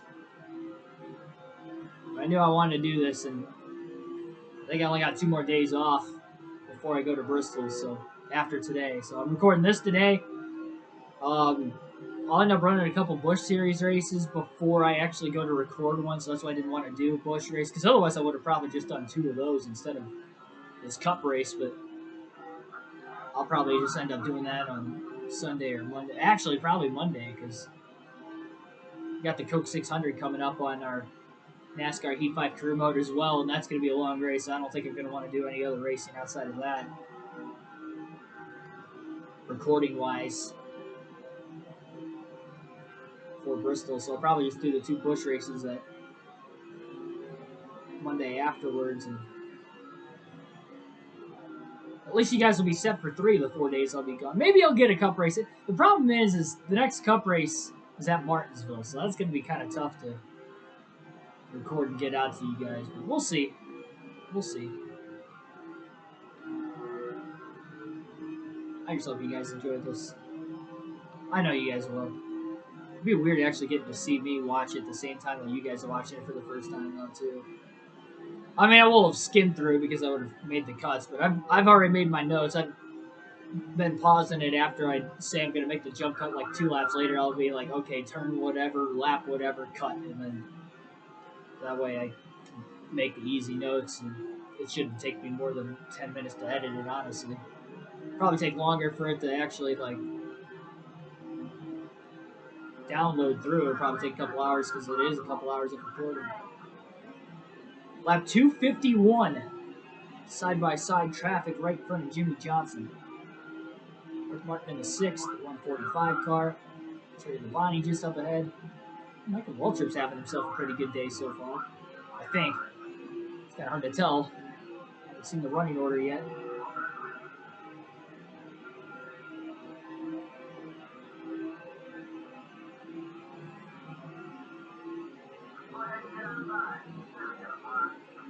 Gotta say, I thought it was going to be a little bit harder for me to survive a 500-mile full race without getting to see you guys in the chat at all, but a nice change of pace, I guess. I still miss you guys, though. I miss you guys. Pretty low on fuel, so it looks like Jimmy can only take it a few more laps. That right front tire just got into the red for the 3rd time today, but we know it'll make it a few extra laps to make it to pit road and get to the end of the fuel run. As long as he continues to take care of it. This has probably been his cleanest run of the race of the 3 tire stints so far. The 174. 172? Yeah, 172 car, sorry. Just got into the outside wall there. Jimmy pushed up, getting into 3s. He's trying to pass Michael Waltrip now. So here's Waltrip off turn 4 with a little slide job.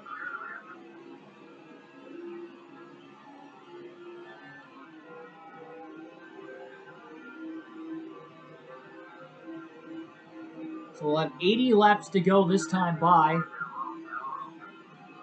Johnson going to block Waltrip down the back straightaway. Michael almost got around him. I think Michael might be on a little bit fresher tires. A lot bit fresher tires if he already pit. So I assume he probably has. Johnson has a 1-lap lead on the field, so everybody on the lead lap has hit pit road. And there it is, 80 laps to go. So it is a 2-stopper to the end of the race, even for the race leader right now. If caution came out like right now before Johnson pits to trap everybody a lap down, that'd be an easy finish of the race for him.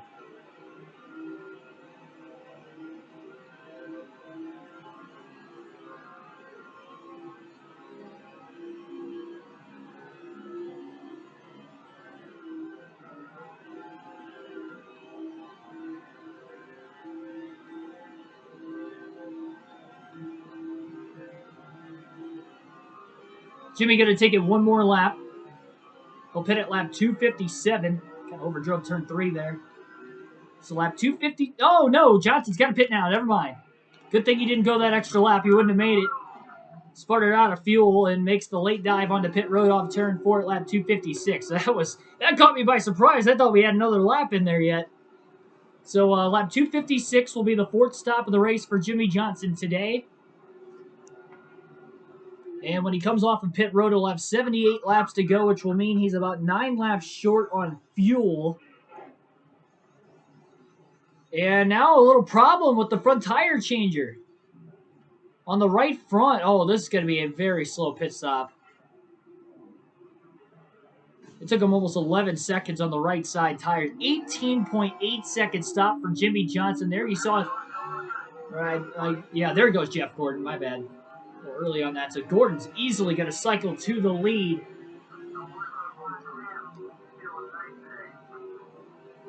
Problems for Johnson and his pit crew.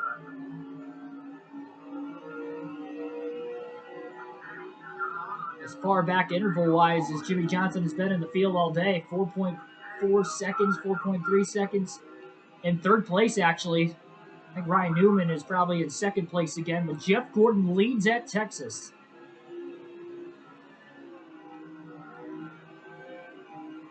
It is a one-stopper to the end of the race for everybody.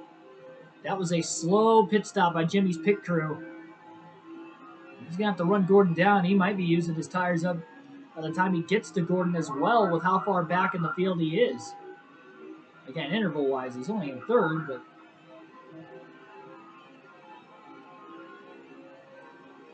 he's gaining quick. Got about 17 lap fresher tires than Gordon. Be a little bit for those bad boys start to wear off compared to the 24. You wonder, though, that window is open to the end of the race, likely at least by the time Johnson gets to Gordon. Does Gordon pit as soon as he loses the lead? And put Johnson in a window of when do I want to pit? Gordon was going to cycle to the front anyway. The only reason he cycled to the front by over 4 seconds is because of the slow stop for Johnson. It was the first mistake they made in the first 4 pit stops of the race. Luckily, that wasn't the money stop. They will have one more to try and redeem themselves. There's Ryan Newman. Johnson underneath Newman on the front stretch for second place. Less than 2.5 seconds off the lead already. Johnson clears Newman into turn 1.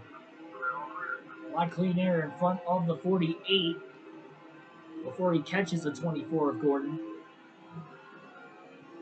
There's no lap cars between the 24 and the 48 right now.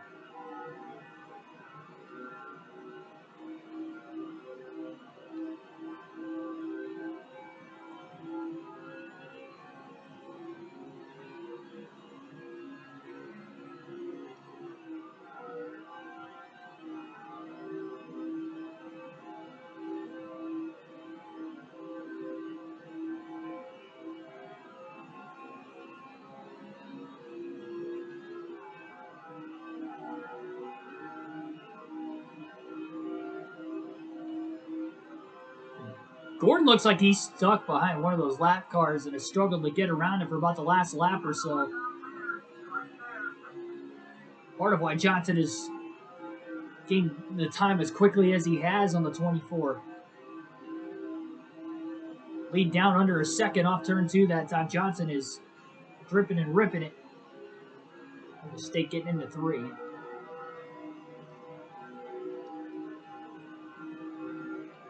Major issue there.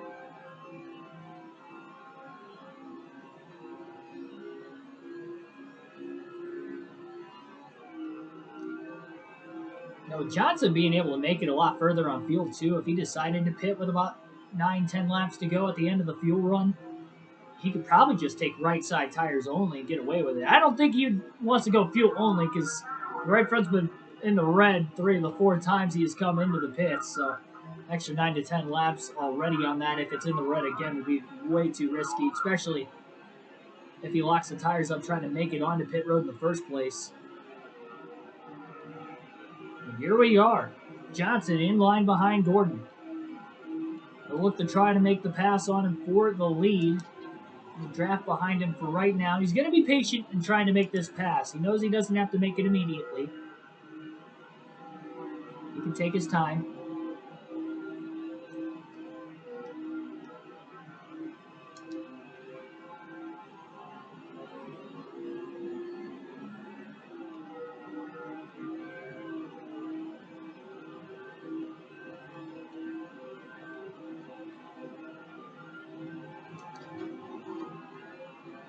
Draft behind Gordon again down the back straightaway. Lap car side by side right in front of Gordon. This is going to hold him off. 145 and the 16 of Biffle stacked up a little bit. Johnson just going to follow Gordon right on by both of them. Going to try to cross over the 145. I don't believe he's battling for position with him. And Johnson's got the run off turn 2 that time. A little side draft on that left rear corner panel of Gordon. Sends it deep into turn 3 and clears him. Aggressive, but a very, very nice maneuver by Jimmy Johnson to get to the lead on Jeff Gordon. Took his time to get his way around him, and now Johnson is back out in front with less than 70 laps to go here at Texas. The pit window is open to make it to the end now. I'd assume we're going to be seeing some drivers try to shorten it to the end of this race very, very soon.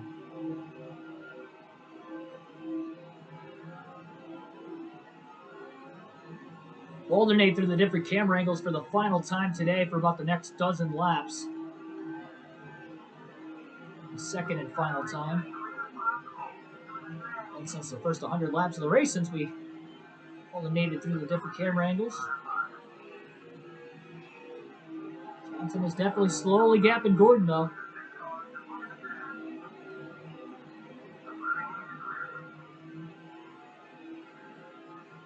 Jimmy just got around Mark Martin. He was underneath that 172 car.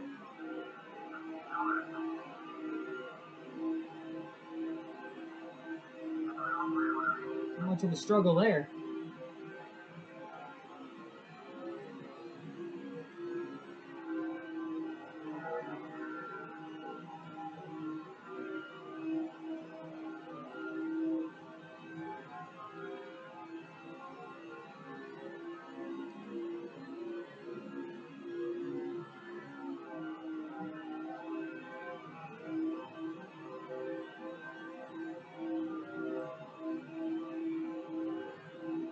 Gordon's just got to keep that pressure on. Whenever he decides to come to pit road,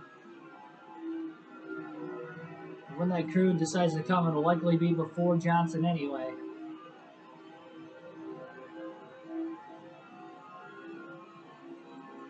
I don't think Jimmy can just wait this out to the end of the race, though, either. I feel like if Gordon pits 30 laps before Johnson, then Gordon's going to win this race with how close he is right now. That's just not a risk Johnson could afford to take, I don't think, because it took him a good 10-15 laps to get to him that last time. And there we go. Now we've got Kurt Busch diving into the pits. Just towards the back of the pack, but again, that window is open to the end, so kind of figured we were going to start to see some drivers make their way onto pit road.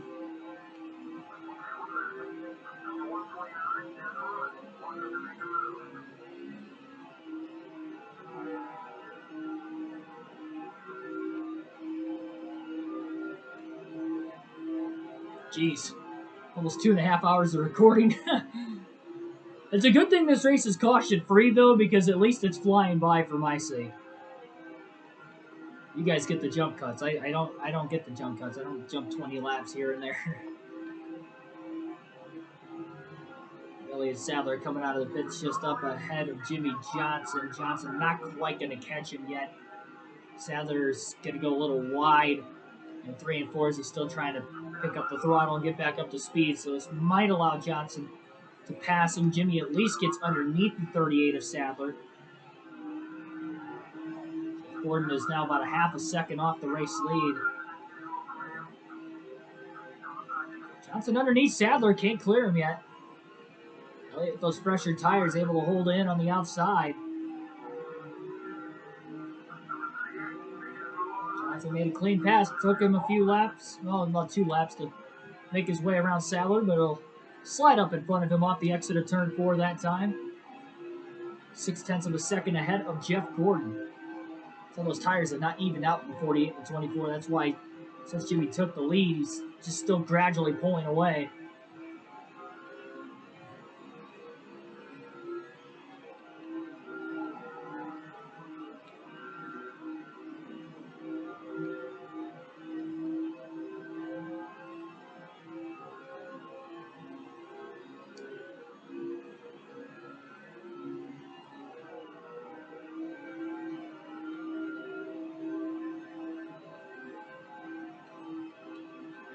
If I remember correctly, I think we had like 2 or 3 cautions in our only Busch Series race at Texas.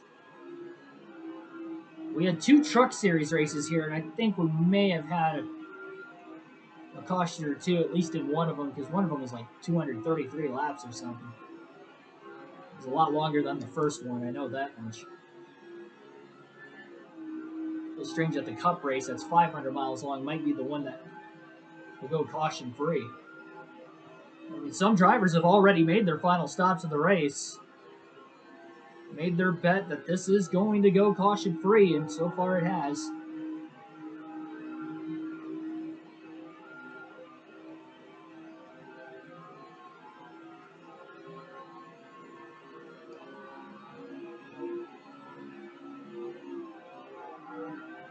Select the tires a little bit into turn 1.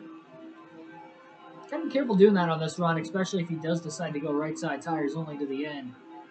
Jeff Gordon still has not yet pit, though.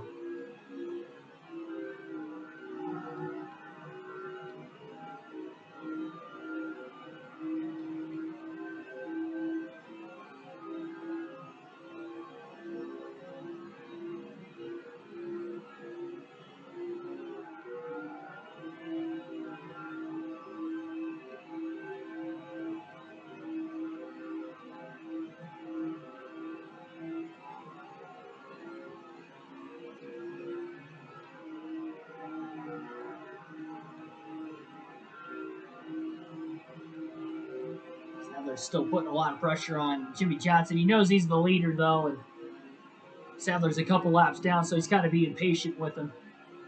Go back to the Ford chase cam for the rest of the race. We're at lap 281 of 334. About 54 laps to go at Texas. Gordon has fallen to about 7, almost 0.8 of a second off the race lead.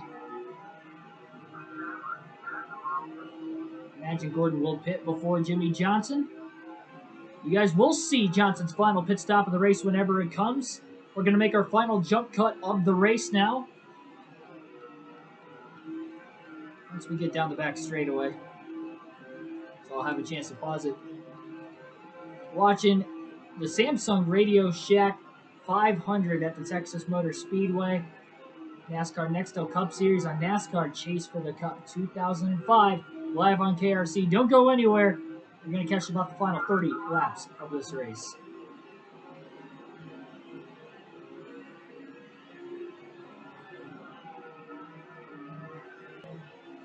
Welcome back, ladies and gentlemen, to the Samsung Radio Shack 500 at the Texas Motor Speedway. Currently 32 laps to go. In the middle of green flag pit stops one final time. Here today, Jeff Gordon just hit pit road that last lap down. So he pitted at lap 302. Johnson still yet to make his final stop. He is the leader and had about a 1.8 second lead on Gordon and widened that gap out a little bit over the last 20 laps. Since the last time we saw our coverage, there was about a half a second difference between first and second. So Gordon trying to short pit here to the end. Johnson not exactly sure how far he wants to take this run. But he needs to hope out of one thing, is that pit crew does not make a mistake like they did the last time on pit road and cost Jimmy Johnson a lot of time, because with 30 laps to go currently, and not even when he makes his final stop, we're going to have even less laps to go. He is really, really going to have to do what he can here.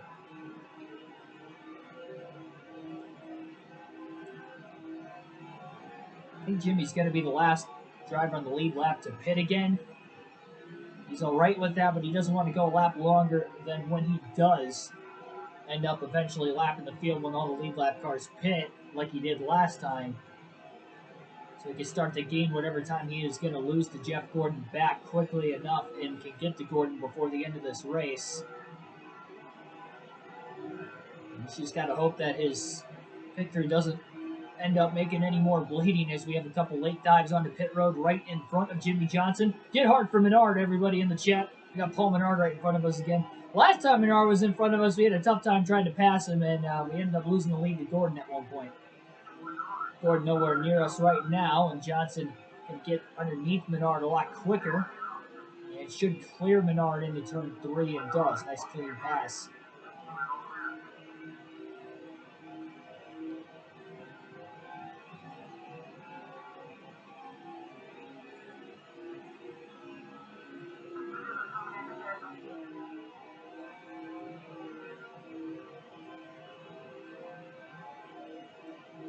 Main reason why Johnson wants to stay out as long as he possibly can is just in case we do get our first caution of the race. Again, we are still caution free if you are just tuning in for the finish. This 500-mile race at Texas, and if you're wondering, well, is there actually a chance Johnson can make it upfield? As you see, he's got a quarter of a tank left. No, it is not possible. We're about 9 to 10 laps short. It's going to be a 5 pit stop race. It could have been 4 stops, but we short pitted during the second stop of the race by about 20 laps, or about 19 laps to be exact earlier on. Which if we would have taken that run to the max amount that we could have, we would have been about 9 laps to the good with a 4 stopper, but did it to try and gain time rather than just keep losing time every time we make it into the pits, which is actually kind of good because even though Gordon got to the lead by 4 seconds last time, it probably could have been more than 4 seconds if he didn't short pit the pit stop before that, because Gordon's got a fast car. Not as fast as Jimmy Johnson, but fast enough that when he has fresher tires that he can definitely put together a lot better lap times.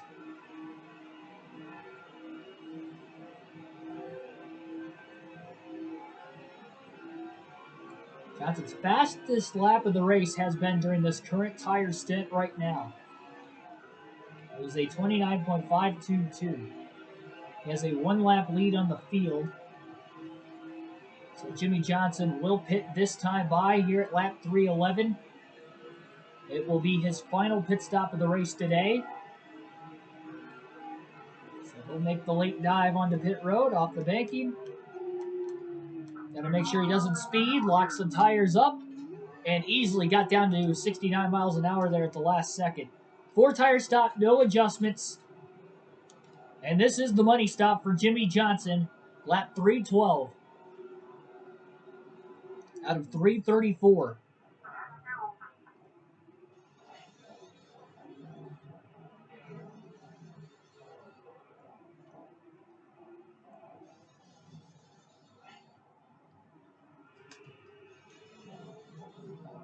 Pretty clean stop that time around. Wasn't the fastest, but by far wasn't the slowest. We'll have to see exactly where Jimmy Johnson will cycle out of the pits.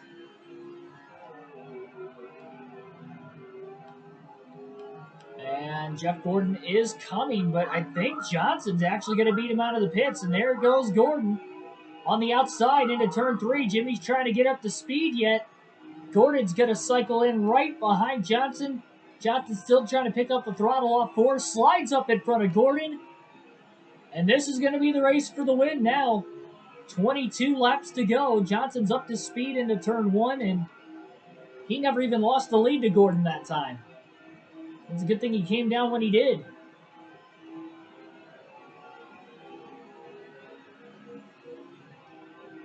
A little bit fresher tires than Jeff as well, but Gordon's going to try to put on a fight.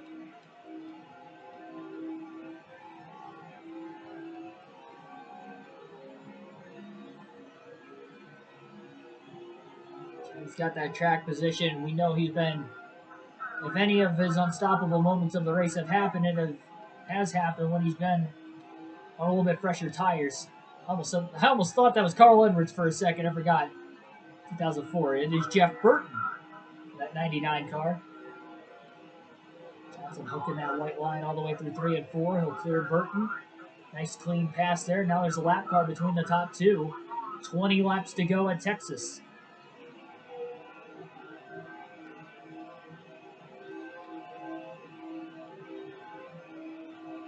Hendrick Motorsports have been 1-2 almost all day long. It's in the 48 and 24. Johnson by far has clinched the most laps led. Probably led about 100 more laps since he did clinch the most laps led earlier on in the race. Definitely going to go on the lead over half the race by the checkered flag. That was even after starting dead last with no practice or qualifying. He completely nailed this setup coming into the race.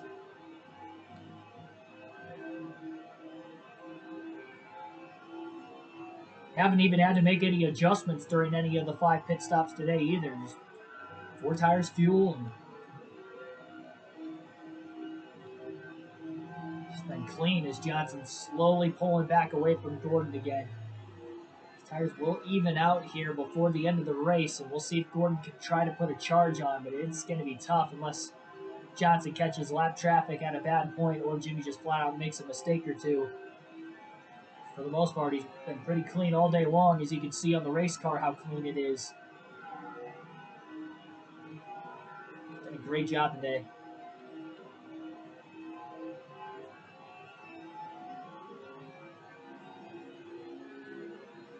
Even earlier in the race, when Gordon was underneath him a couple times and Newman was underneath him, he was able to battle hard on the outside, but cleanly. For a few laps at times as well. Looks like it's about to rain at my house. Wind's picking up. Looking a little dark outside. That would suck if I lost power right at the end of this race. Oh my goodness. I'd be fuming. I feel like I just sat here for 3 hours for nothing. Just to have to do the race over again. Oh, that'd be terrible.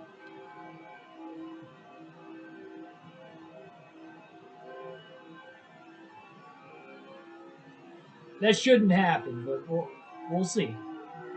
It doesn't look like that dark. It's just the wind picked up kind of randomly. It's been a little breezy in the morning. I think now that's like, what time is it? 2:30, just about. Eastern Standard Time.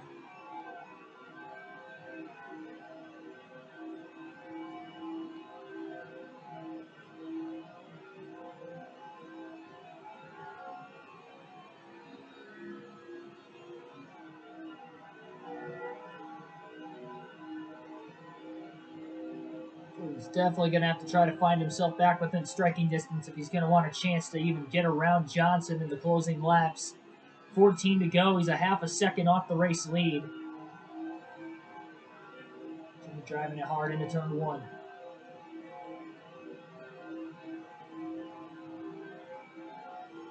Trying just to put together good, strong, consistent laps to the finish, as is Jeff Gordon.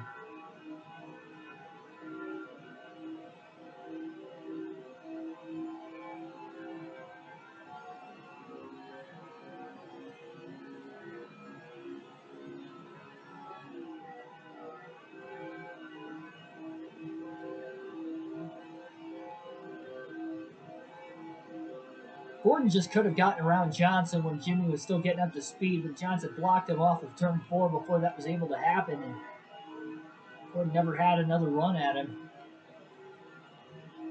That may have very well been Gordon's last opportunity. If this race does go caution-free, it will be the second caution-free race of the first 7 of the season.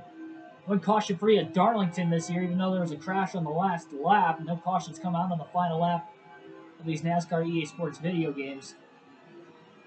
And that unfortunately costed Johnson, who was battling for the win, and he ended up finishing 8th that day. I believe, if I remember correctly, Kevin Harvick went on to win.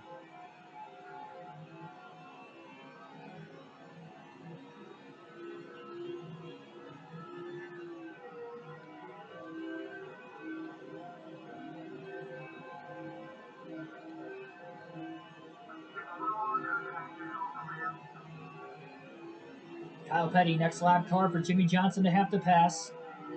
Kyle going to give up a lot of bottom here. Johnson should make a nice easy pass through turns 3 and 4, clears them easily. Really stable on these fresher tires right now. 10 laps to go at Texas for Jimmy Johnson.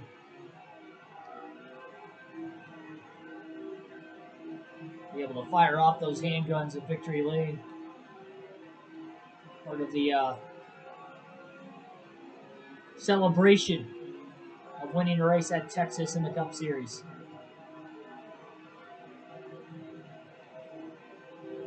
He's got 3 more lap cars, and then after that, I don't think Jimmy's going to catch another lap car the rest of this race. Right now, they're side by side. He's not directly behind him yet. And Gordon is struggling trying to get around Kyle Petty right now. The lead is out to about 0.7 of a second. Johnson's just pulling away.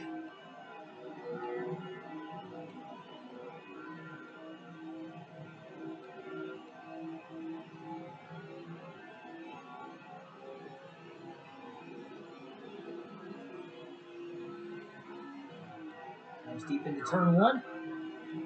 The 137 of Chad Coleman. It's all Gordon, I believe, just passed Petty into turn 1.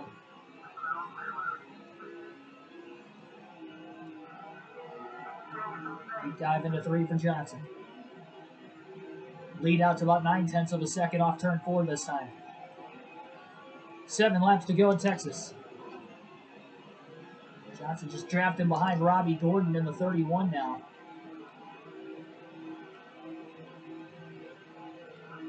Gordon going to give plenty of room underneath him. Johnson is there. Should be able to complete the pass through 3 and 4 and does. 6 to go at the line for Jimmy. Only lap car he's got ahead of him now is Kurt Busch in the 97, and that'll be it. Still 0.9 of a second is the difference between first and second place. 2 lap cars between the top 2 as well. Not going to help Gordon. The lead is out to 1 second. I think it's fair to say that unless we get a caution to set up a green-white checker restart, which we would have 1 attempt at a green-white checker restart, then that is going to be all she wrote here today. 5 to go for Jimmy Johnson.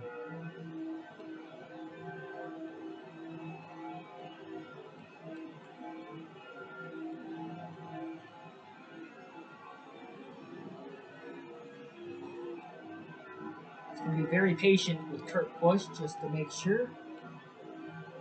He's been patient for pretty much the entire race, really. He's just going to draft behind Kurt right now on the front stretch.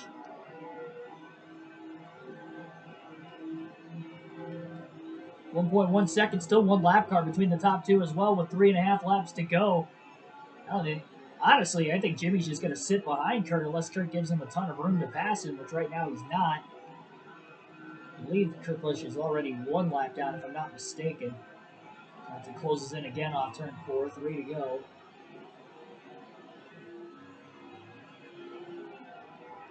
And 2 seconds is the difference. Yeah, unless Kurt just gives him a huge lane, Jimmy's just going to sit behind him. He's going to play it smart. He'll sacrifice a little bit of that lead. He got up to a 1.2 second lead here late.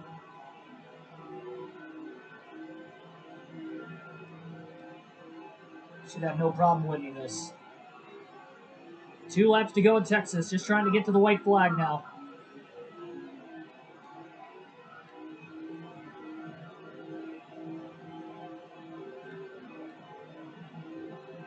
How much slower Johnson's lap times are behind Kurt Busch, but Gordon still has not made his way by Robbie Gordon. And actually now he just finally cleared him into turn 3. The lead's cut down to 1 second off turn 4 now.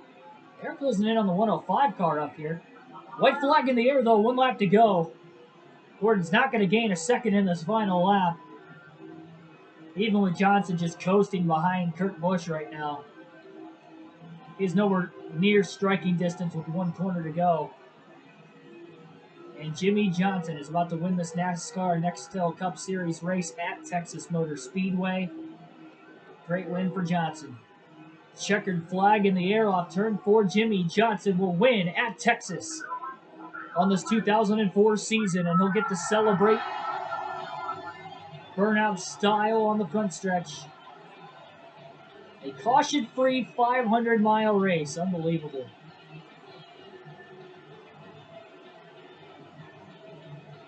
For the most part, a pretty clean day. We didn't really see a whole lot of contact either. Not only with us, but the AI as well.